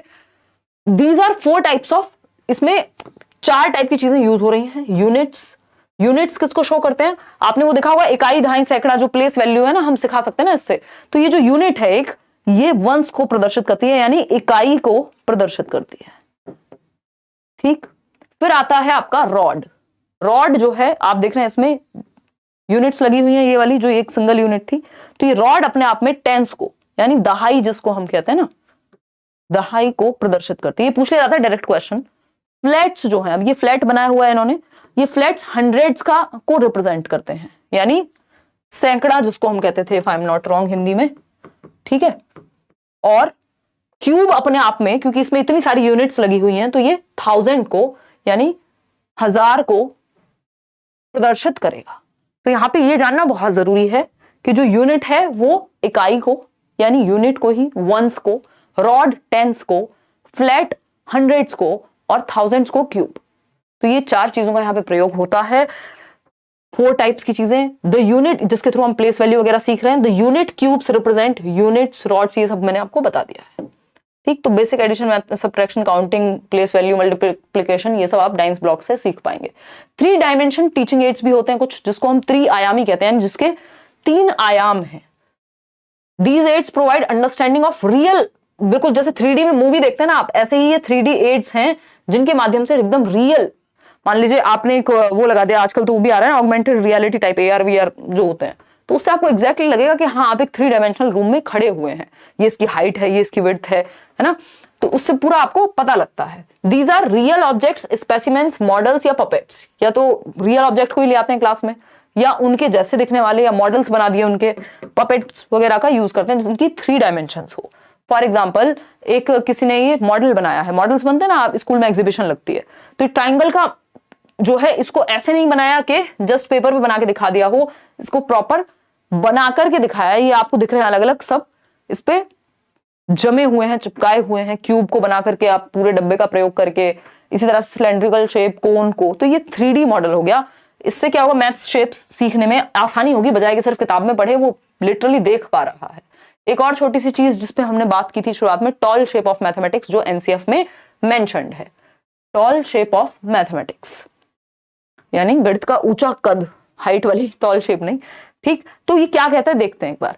तो टॉल शेप ऑफ मैथमेटिक्स की जब हम बात कर रहे हैं, is where mastery of one topic is prerequisite for the next, यानी पहली रिक्वायरमेंट है, अनिवार्यता है कि आप नया टॉपिक तभी सीख पाएंगे जब आपको पहले वाला ओल्ड पुराना टॉपिक ठीक से आता हो।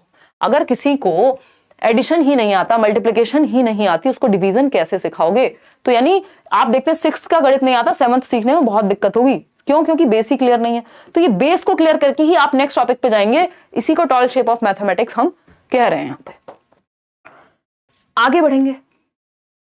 अब ब्लूम टेक्सोनॉमी में बस हमें मेनली यहां पे ये देखना है कि एक तो बच्चे को हमें हॉट्स देने हैं। हॉट्स मतलब हॉट डॉग नहीं, HOTS higher order thinking skills, जिसमें बच्चे का थिंकिंग लेवल, लॉजिकल एबिलिटी ज्यादा यूज हो। लॉट्स क्या है? Lower order thinking skills. तो हमें पता है ये जो आपकी स्किल्स हैं ये लोअर ऑर्डर कहलाती हैं, ऊपर की जो स्किल्स हैं वो आपकी हायर ऑर्डर कहलाएंगी। ठीक, ब्लूम्स टैक्सोनॉमी पे अलग से वीडियो बनाई हुई है, इसमें अलग से दोबारा नहीं पढ़ने वाले हैं, उसको आप अलग से भी जाके देख सकते हैं। एक क्वेश्चन आप देख सकते हैं मैथमेटिक्स के नेचर पे। अब कुछ क्वेश्चंस ही आई थिंक, मुझे लग रहा है ये अंत हो चुका है आज के सेशन का। जो बहुत ही मुख्य बातें थी, जो बिल्कुल जरूरी बात थी, जो पेपर से आप 2 दिन पहले ही पढ़ के जाओगे, वही बातें हमने डिस्कस की हैं। नोट्स में भी आपको वही चीजें मिली हैं। देखिएगा, आगे बढ़े।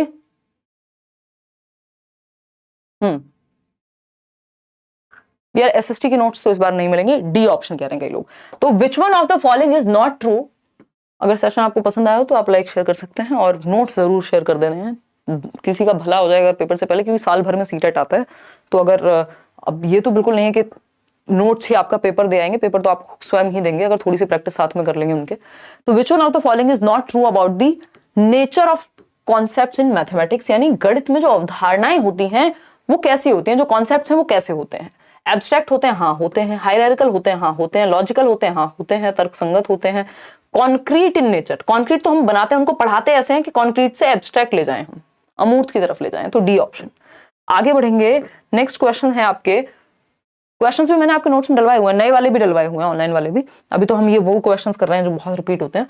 The mathematics used by illiterate shopkeeper, इसको कम्युनिटी रिसोर्स बोलते हैं।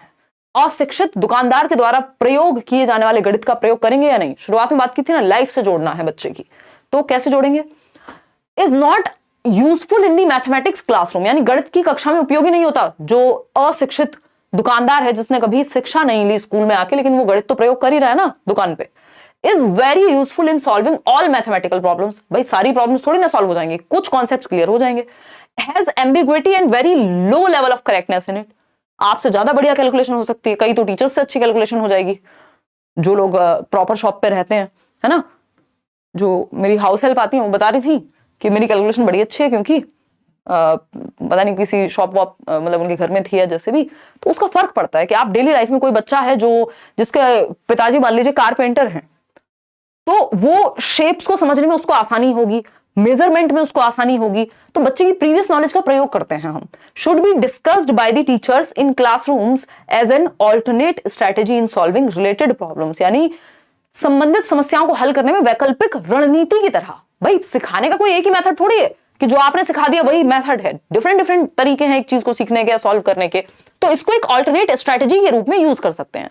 कम्युनिटी से हमें जो सीखने को मिल जाए वो अच्छी बात है, डेली लाइफ से बच्चे की जोड़ना है, तो ऐसा नहीं कि यूजफुल नहीं है।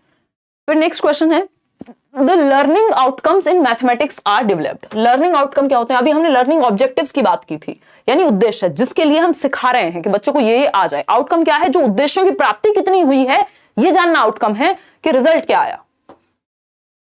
बताइएगा, फटाफट से बताइएगा। ये सारे आप मैराथन भी देख सकते हैं। अब तो आप एक बार सीटेट दीजिए, आगे तक के लिए टेंशन खत्म। कोई कह रहा है इंडिया जीत गई, मैच वैच था क्या यार। मैंने तो ईवीएस पेडागोजी करा दिया एक ही सेशन में, ईवीएस इन one shot. Otherwise chapter wise भी आप देख सकते हैं, पुरानी प्लेलिस्ट बनी हुई है, सिलेबस कोई चेंज हुआ नहीं है। अभी वन शॉट कराया था ईवीएस वाला, ईवीएस हिंदी, इंग्लिश, ये मैथ्स का हो चुका है। और सीडीपी के तो 3 सेशन हुए हैं, 4.5 सेशन, 8.5 घंटे की मैराथन है, मतलब 2-2 ढाई घंटे के सेशंस हैं, वो आप देख सकते हैं। ठीक है ना। हाँ, पानी पूरी का प्रयोग करके आप ओवल शेप सिखा सकते हैं बच्चे को, ये भी सही है। देखिएगा, फटाफट से जवाब दीजिएगा। बी ऑप्शन कह रहे हैं कई लोग, समझते हैं क्या बात हो रही है, लर्निंग आउटकम की। Such that children may be told small steps for calculation. Outcome की बात हो रही है ना, रिजल्ट क्या आया किसी चीज को सीख के। To increase the achievement of children in various educational surveys. Outcomes in mathematics are developed, क्यों? To define class wise competencies. भाई आउटकम इसलिए डिफाइन होते हैं कि इस लेवल पे 6th क्लास में बच्चों को ये चीजें आती होंगी, तो वो लर्निंग आउटकम हो गया उस लेवल का। तो बच्चे द्वारा हासिल की जाने वाली कक्षावर दक्षता, यानी class wise competencies and skills to be achieved by children, कि भाई ये इस क्लास से आउटकम निकल के आना चाहिए, इस लेवल बच्चों को ये पता होना चाहिए, ये लर्निंग आउटकम होगा। अगर आप इस लेवल पढ़ा रहे हैं, सिर्फ ईयर एंड एग्जामिनेशन में अच्छा परफॉर्म करना नहीं होगा। फिर आता है which one of the following happenings in the classroom is an activity. किसको आप एक एक्टिविटी कहेंगे? जब टीचर एक्सप्लेन करे कैसे सम करने हैं, देख लो किस में बच्चा सबसे ज्यादा एक्टिव है, वही सही आंसर है। रिसाइट कर रहे हैं काउंटिंग, कॉपी कर रहे हैं बच्चे, जहां बच्चे एंगेज हैं, एक्सप्लोर कर रहे हैं, वो बेस्ट है। डी ऑप्शन, अन्वेषण कर रहे हैं, सबसे ज्यादा एक्टिव कहां है? डी ऑप्शन में। मेन पर्पस ऑफ मैपिंग भी सिखाते हैं हम, गणित में ये भी बहुत बार पूछा गया है। देखो मैपिंग की अगर हम बात करें यहां, यानी मैपिंग यानी प्रतिचित्रण सिखाने का प्राइमरी लेवल पे करिकुलम में इसको क्यों डाला है? अब आपको पता है मैपिंग है, टेसिलेशन है, ज्योमेट्रिकल बेसिक शेप्स हैं, ये सब कहां है? प्राइमरी लेवल के करिकुलम में हैं ऑलरेडी। ठीक है, तो अगर हम देखें यहां तो सही उत्तर क्या होगा? To promote special thinking. बिल्कुल सही बात है। स्पेशल मतलब स्पेस के बारे में, शेप्स के बारे में, है ना। प्रपोर्शन किस में यूज होगा, जैसे बॉटल भी बनी है तो इसमें भी कहीं ना कहीं मैपिंग का प्रयोग हुआ है। मतलब टू प्रमोट प्रपोर्शनल रीजनिंग, हाँ प्रोपोर्शन, कितना प्रोपोर्शन में कौन सी चीज बनेगी। To make subject easy and interesting, उसके तो बहुत तरीके हैं, उसके लिए स्टोरी सुना दो। To break the monotony of numbers, इसका मतलब ये तो नहीं है कि नंबर्स से मोनोटोनस है नंबर, मतलब बोरिंग चीज है, ऐसा कैसे कह सकते हैं। तो स्पेशल थिंकिंग और प्रोपोर्शनल रीजनिंग थोड़ी डेवलप हो सके। हालांकि अलग से चैप्टर्स के रूप में हम नहीं पढ़ा रहे हैं, बट मैपिंग के थ्रू पढ़ा रहे हैं। अभी जब हम बात कर रहे थे रेशो, हम अलग से चैप्टर में नहीं पढ़ा रहे हैं प्राइमरी लेवल पे, बट स्पेशल थिंकिंग बच्चे में डेवलप हो सके, थोड़ा वो दिशाओं के बारे में थोड़ा बहुत जान सके, प्रपोर्शन के बारे में जान सके, इसके लिए हम क्या कर रहे हैं? मैपिंग का प्रयोग कर रहे हैं। तो ए एंड बी, कि वो बॉटल की शेप कैसी बनती है तो उसके बारे में विजुअलाइज कर पाए। देखिएगा, Which of the following resources यानी TLM teaching learning material can be used by the teacher to show that two rectangles of different dimensions, यानी एक रेक्टेंगल है जिसका डायमेंशन मान लीजिए ये है, दूसरा रेक्टेंगल है जिसका डायमेंशन इससे ज्यादा है या डिफरेंट है। ठीक, ये A हो गया, ये B हो गया। ठीक है, dimensions can have same area without using formula. जो मैथ्स वाले वैसे वाले क्वेश्चंस हैं आपके न्यूमेरिकल्स, वो उदय सर ने आपकी कुछ क्लासेस ली हैं, वो आप देख सकते हैं। Can have same area without using formula, यानी बिना फॉर्मूला के बताना है कौन सा एक टीएलएम है जिसको यूज किया जा सकता है टीचर के द्वारा टू शो दैट कि दो रेक्टेंगल्स जो हैं वो डिफरेंट डायमेंशंस के हैं, can have the same area, फिर भी इनका जो एरिया है वो सेम आ सकता है। डिपेंड करेगा लेंथ पे या ब्रेथ पे। बताइए, अलग अलग जवाब आ रहे हैं। कोई डी कह रहा है तो स्केल का प्रयोग करेंगे, ग्राफ पेपर का। स्केल से तो कैसे ही पता लगाएंगे एरिया का। ग्राफ पेपर का, टाइल का या थ्रेड का? बताइए, अलग अलग आंसर्स। बिल्कुल, इसमें टाइल्स का प्रयोग कर सकते हैं वो, और ग्राफ पेपर का। वो ग्राफ पेपर और टाइल्स का प्रयोग किया जा सकता है बजाय कि थ्रेड के। थ्रेड का प्रयोग हम सर्कल वगैरह में ज्यादा कर लेते हैं। तो B option is the right answer. आगे बढ़ेंगे। Which of the following could be contributing factor to underachievement in mathematics? गणित में अंडर अचीवमेंट का कौन सा एक कारण हो सकता है? निम्न में से गणित में उपलब्धि कम होने का कारण क्या हो सकता है? ये पूछा है इन्होंने, क्या हो सकता है? फटाफट से बताइएगा। इसके आंसर जो है इस क्वेश्चन का इन्होंने अलग अलग समय पे अलग अलग दिया है। एक बार बोर्ड कुछ आंसर देता है, अगली बार कुछ और देता है इसका आंसर। ठीक है ना। प्रीवियस ईयर लगाने की जरूरत है साहिल आपको बस। बताइए, बी ऑप्शन यानी सोशियो कल्चरल बैकग्राउंड। इसका आंसर नेचर ऑफ मैथमेटिक्स भी कुछ हद तक ठीक है। देखिए जेंडर तो होगा नहीं, इनेट एबिलिटी पे हम डालते नहीं है बच्चे की कि ये इनेट एबिलिटी होती है मैथ्स की, ऐसा मैथ्स पढ़ाने में नहीं मानते हम। ठीक, सोशियो कल्चरल बैकग्राउंड क्या है, इसका प्रभाव पड़ता है, बच्चों को उस तरह का माहौल मिला है नहीं मिला है, क्या सीन रहा है, इस चीज को कुछ हद तक हम मानते हैं जिम्मेदार। तो जो ज्यादा बेहतर आंसर है वो बी ही है। कुछ हद तक जो प्रकृति है वो भी शामिल होती है गणित की, बट उसको डील किया जा सकता है यदि सही से पढ़ाया जाए तो। लेकिन सोशियो इकोनॉमिक बैकग्राउंड को कैसे चेंज करोगे, तो उसके लिए आप मेहनत करोगे आप as a teacher. Next question है, which of the following is the most important aspect of making lesson plan while teaching mathematics to primary school children. यानी आप पढ़ाने से पहले एक लेसन प्लान बनाते हो, पाठ योजना बनाते हो। आज भी ये क्लास हुई है तो ये पाठ योजना के तहत ही है, कौन सी जो आपको क्वेश्चन कहाँ पे मिल रहा है, कौन सा फोटो लगेगा, कौन से एग्जांपल्स मिलेंगे, बहुत सारी चीजें। कुछ चीजें आपकी रैंडम होती हैं, जैसे उदाहरण कई बार ऐसे आ जाते हैं दिमाग में, और कुछ चीजें आपकी प्लान्ड होती हैं, जो कि लेसन प्लानिंग आपको अपनी करके जानी चाहिए क्लास में जाने से पहले। वो जरूरी है, चाहे आपका जीवन बीत गया हो पढ़ाते पढ़ाते। ऐसा नहीं होता कि आप ऐसे ही मुंह धोया और चले गए, मतलब लेसन प्लानिंग है ही नहीं, जीरो लेसन प्लानिंग है, तो वो जरूरी होती है।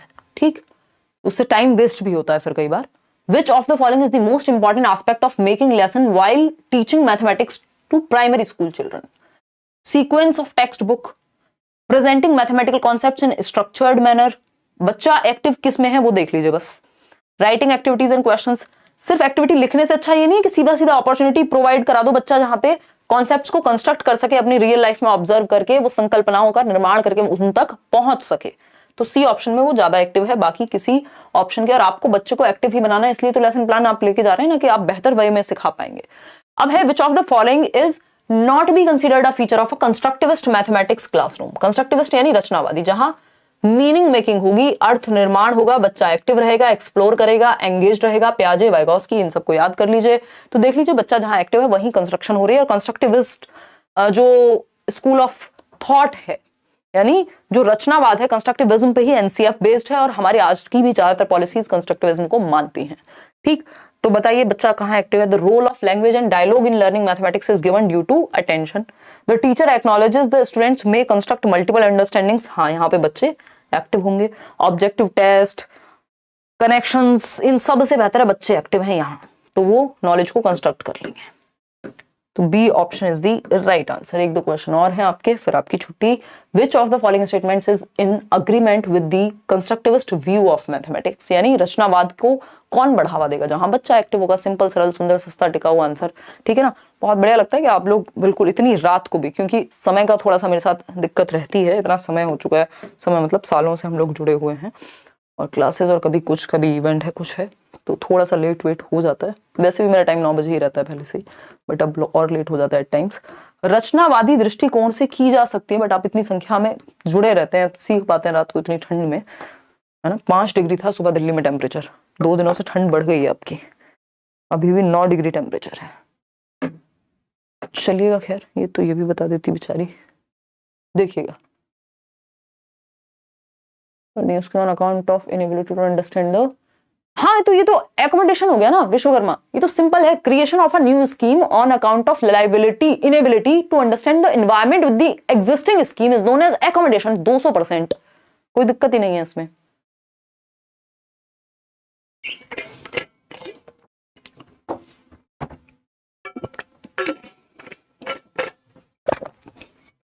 देखो कोई आपको पेपर में गलत ही जवाब देने लग जाए तो बात अलग है, अदरवाइज क्योंकि अगर देखा जाए तो अडेप्टेशन की प्रक्रिया में चेंज तो दोनों में होता है, चाहे वो एसिमुलेशन हो चाहे वो एकोमोडेशन हो, ये बहुत ही नजदीक की चीजें हैं, बट उसमें आपको फंसना नहीं है। ये सिंपल सा, आपको अगर आप बोर्ड का पेपर दे रहे हैं, बोर्ड मतलब कोई सीबीएसई है या फिर आपका D++ भी है, तो उस केस में सिंपल एकोमोडेशन है इसका जवाब, और होना भी चाहिए। जब आप पुराना स्कीमा की वजह से आपको दिक्कत होती है नई सिचुएशन या जो आज की सिचुएशन है उसको समझने में, नहीं हाँ एग्जिस्टिंग स्कीमा को ही चेंज करना पड़ रहा है ना, न्यू स्कीम की वजह से नया स्कीमा आपने बनाया, एकोमोडेशन आएगा। देखिएगा बी ऑप्शन कह रहे हैं कि कंस्ट्रक्टिविस्ट अग्रीमेंट कौन सा है, जहां बच्चा एक्टिव है, डिस्कवर कर रहा है बच्चा, ठीक है, सिर्फ फैक्ट रटे, ऑब्जेक्टिव्स रट ले, विजुलाइज कर ले, इन सबसे ज्यादा एक्टिव वो बी ऑप्शन में है। जहां सबसे ज्यादा बच्चा एक्टिव है वो मूल मंत्र है पेडागोजी का। क्वेश्चन देखिए next, Which of the following is not true with respect to the learning of mathematics? कौन सी बात सही नहीं है मैथमेटिक्स के सीखने के बारे में? इनेट होती है एबिलिटी, ये तो हम मना ही कर रहे हैं, हम नहीं मानते इनेट होती है पेडागोजी में। Teachers believes about learners have powerful impact on learning outcomes. सही बात है, अगर टीचर का विश्वास है कि तुम अच्छा करोगे तो इस चीज से बच्चा और मेहनत करता है, सच है ये। Student socio economic background impacts their performance in mathematics. अच्छा, schools language of instruction can impact a child's performance in mathematics. ठीक बात है। गणित के संबंध में निम्नलिखित में से क्या सही नहीं है? यही गलत है, बाकी सारी बातें सही हैं। भाई जो सोशियो इकोनॉमिक बैकग्राउंड है वो भी प्रभाव डालेगा। अभी यही तो बात कर रहे थे हम कि भाई अगर किसी के घर में शॉप है तो वो मैथ्स में अच्छा होगा, किसी को वैसा माहौल ही नहीं मिला तो इसका मतलब ये नहीं कि हर घर में शॉप होगी तभी मैथ्स अच्छा होगा। तो जो सामाजिक सांस्कृतिक स्थिति है उसका भी प्रभाव पड़ता है सीखने पे, क्योंकि एनवायरमेंट है ना। After teaching place value of numbers. Place value समझ रहे हैं? फेस वैल्यू जो डायरेक्ट दिखे, प्लेस वैल्यू जो प्लेस पे हो, है ना। जैसे अब आपको पता है यहाँ पे प्लेस वैल्यू आपको पता करनी है किसकी? 2 की। तो आपको पता है ये क्या है? 1s 10s और 100th पे है, यानी सैकड़ा पे है। फेस वैल्यू तो आपको साफ साफ दिख ही रही है 2। A teacher gave the following question to solve. क्या क्वेश्चन है? टेक 2 डिजिट्स से 3 and 5, 3 और 5 2 डिजिट ले लो, मेक 4 डिजिट नंबर्स, 2 डिजिट के नंबर बनाओ इनसे, using both the digits equal number of times. 2 बराबर टाइम्स ही आनी चाहिए एक डिजिट में, तो 33 55 35 35। इस तरह से आप दुनिया भर के डिजिट्स बना दोगे, यूनिक भी होंगी ये। तो ये जो है कौन सी एक बात इस क्वेश्चन के बारे में सही है। इसको मैथ्स की तरह नहीं लेना है, बेसिक पेडागोजिकल अंडरस्टैंडिंग की तरह लेना है। It is an open ended question and gives opportunities to students to analyse and critique each others responses. चलो ठीक है। It is an example of closed ended. Closed ended में तो सिंगल आंसर होगा कि 3 और 2 कितने होते हैं? तो 5 होते हैं। ये क्लोज्ड एंडेड है। आपको ओपन एंडेड देने होते हैं ताकि क्रिएटिविटी बेटर हो, बच्चे का दिमाग खुले, डाइवर्जेंट थिंकिंग यानी अब सारी चिंतन आए। Multiple response to a question should be discouraged. नहीं भाई, एनकरेज होने चाहिए कि मल्टीपल तरीके से एक चीज को सॉल्व किया जा सकता है। कॉन्टेक्चुअल क्वेश्चन का एग्जांपल है। कहां कौन सा कॉन्टेक्स्ट है? यहाँ सेब, सब्जी, दुनिया, जिंदगी, कोई बात हुई है? नहीं हुई है, सीधा नंबर की बात हुई है। तो it is an open ended question. ये एक मुक्त उत्तर वाला प्रश्न है जिससे क्रिएटिविटी या डाइवर्जेंट थिंकिंग बेटर होती है, और ओपन एंडेड क्वेश्चंस ज्यादा बेटर होते हैं क्लोज्ड एंडेड से। जैसे ये जो क्वेश्चन है क्लोज्ड एंडेड है, 4 में से एक ही ऑप्शन सही होगा, ये क्लोज्ड एंडेड है, कन्वर्जेंट थिंकिंग है। वहीं जब हम बात कर रहे हैं कि इससे नंबर बनाओ तो वो ओपन एंडेड है और डाइवर्जेंट थिंकिंग यानी क्रिएटिविटी बेहतर होती है। तो होपफुली आपको ये छोटा सा सेशन पसंद आया होगा। वन शॉट का मतलब ये हम टू द पॉइंट बात करेंगे। सेशन पसंद आया हो आप लाइक शेयर सब्सक्राइब तो जरूर कर लीजिएगा। आजकल नोटिफिकेशन आसानी से पहुंचता नहीं है, अगर आप सब्सक्राइब करके बेल आइकॉन दबा के रखो अपना, ताकि सेशन का पता लग जाए। और कई बार आगे पीछे भी होता है तो टेलीग्राम वगैरह पे पता लग जाता है। ये पीडीएफ आपको टेलीग्राम पे मिल जाएगी। इसके अलावा be your own constant, tension लेनी नहीं है, पढ़ाई करनी है शांति से। जो केवीएस वाले दुखी हैं उनके लिए भी 6 और 7 को मैं अवेलेबल नहीं होंगी, मतलब मैं ट्रेवल कर रही हूँ आउट ऑफ दिल्ली, तो तब केवीएस के लिए कोशिश रहेगी कि कुछ सेशंस आपके, मतलब 2 सेशंस के थ्रू आपको ये रिकॉर्डेड मिल जाएंगे आपको, क्योंकि उस दिन लाइव सेशन आपका नहीं हो पाएगा। इसके अलावा बैचेस में तो दबा के पढ़ाई चल ही रही है। चलिए, टेक केयर, बाय बाय। धन्यवाद आप सभी का कि आप आए, बाहर आई। कल हम क्वेश्चन करने वाले हैं, मतलब अभी 6-7 को जाऊंगी, कल नहीं जा रही हूँ। कल 9 बजे हम मिलेंगे और 9 बजे तक यार मेरी क्लास ही खत्म होती है, 9:15 मिल जाएंगे। वो असर्शन और जो कथन और कारण वाले क्वेश्चन हैं उनको हम करेंगे। उनमें ज्यादा लोगों को समस्या आ रही है और इस बार भी वो क्वेश्चन आ रहे हैं, ठीक है ना। और एक क्वेश्चन ये मैं जनरली बताती भी हूँ इमोशंस पढ़ाते हुए, कि जो इमोशंस हैं उसमें आपके जेबी वॉटसन हैं जो 3 प्रकार के इमोशन बाय बर्थ बताते हैं। Fall, fear, anger, love. भय बच्चे में जन्म से होता है, क्रोध जन्म से होता है, प्रेम भी जन्म से होता है। आप बच्चे को उछालिए, डर की भावना दिखती है, फिर बाद में एंजॉय करने लगता है। एंगर, वो उसके फेस से दिखेगा आपको कि जब उसको जो चाहिए वो नहीं मिल रहा होता। लव, प्रेम भी आप देखते हैं कि वो एकदम, मतलब वो तो जिन्होंने बच्चों को देखा है वही बता पाएंगे। तो फियर, एंगर, लव, ये आपकी 3 चीजें होती ही हैं जो जन्म से बाय बर्थ। चीजें मतलब बाय बर्थ क्या है? जन्म से ये 3 इमोशंस, 3 संवेग होते हैं। एक क्वेश्चन में नॉट पूछा है, पीछे जाओ। गुड नाइट भाई, गुड नाइट। देख लेते हैं एक बार कौन से क्वेश्चन में नॉट पूछा है, कौन से क्वेश्चन में नॉट पूछा है। बालिके बताइए जरा। हाँ, तो ए ऑप्शन था ना इसका। हाँ, ए ही तो है, ए ही तो है, सही तो है। क्या दिक्कत आ रही है? कहाँ समस्या आई है? सब सही तो है। इसमें भी नॉट पूछा है। अच्छा, okay, now I got it. मैंने इसमें गड़बड़ कर दी होगी। नॉट अ कंस्ट्रक्टिविस्ट थॉट, ऐसा होता है। बहुत अच्छा, कितनी अच्छी बालिका हैं आप। Not be a considered a feature of constructivist mathematics classroom. Role of language ठीक है, बच्चा एक्टिव है, एक्नॉलेज स्टूडेंट्स में कंस्ट्रक्ट ठीक है, objective types are used, primary means of assessment ये तो गड़बड़ है, connections between mathematics and other curricular areas चलो ये भी ठीक है। हाँ तो इसमें जो ज्यादा एक्टिव रहा होगा हमने उसको पकड़ लिया होगा, बाकी भी बच्चे को पैसिव नहीं कर रहे हैं, तो इसका जो सही आंसर है वो सी होगा क्योंकि नॉट पूछा है। तो क्योंकि हम तो बेस्ट आंसर चूज कर लेते हैं जब नॉट नहीं पूछा होता, लेकिन इसमें वो फिलॉसफी काम नहीं करेगी, तो सी ऑप्शन के सिर्फ ऑब्जेक्टिव टाइप का प्रयोग करें तो वो क्लोज एंडेड हो जाएगा। Objective type question close ended होते हैं जबकि हमें ओपन एंडेड का प्रयोग करना होता है। आज के लिए इतना ही, शुक्रिया, धन्यवाद। कल मिलेंगे 9:15 पे और हम कुछ क्वेश्चंस को सॉल्व करेंगे। कुछ क्वेश्चंस की प्रैक्टिस मैं कराऊंगी जितने में हूँ, और फिर तो एनालिसिस करेंगे पेपर का जितने में हूँ, मतलब धरती पे नहीं, अभी 6 और 7 को ट्रैवल करना है उससे पहले, है ना। चलिए टेक केयर, बाय बाय। और कोई आपकी डिमांड हो, कुछ आपको लगता है कि अभी हमें ये करना चाहिए, वो आप कॉमेंट्स में बता दीजिएगा, करेंगे, ठीक है। चलिए bye, good night, thank you so much, happy new year. आप सभी खुश रहें, समस्याओं से लड़ने की क्षमता आपके अंदर पैदा हो जीवन में, क्योंकि समस्याएं ना आए ये तो पॉसिबल नहीं है, फिर तो जीवन ही नहीं है, है ना। कि प्रॉब्लम्स ही ना हो लाइफ में तो ये तो संभव नहीं है, चाहे आप कुछ भी बन जाइए। तो वो क्षमता आपके अंदर विकसित हो कि आप जीवन में बेहतर बन पाए, मैच्योर हों, प्रॉब्लम से सीखें और एंजॉय भी कर पाएं जीवन को, है ना। इस साल आप, अगर जो लोग सच में डिजर्व करते हैं, बहुत मेहनत कर रहे हैं, उनको अपना गोल मिले, एक ही नहीं वैकेंसीज कई सारी देखने को मिलेंगी, तो मेहनत उस चीज़ पे रहे हमारी। अपनी तरफ से हम लोग भी बेस्ट करने की कोशिश करते हैं एज टीचर्स, और आप भी। चलिए टेक केयर, बाय बाय।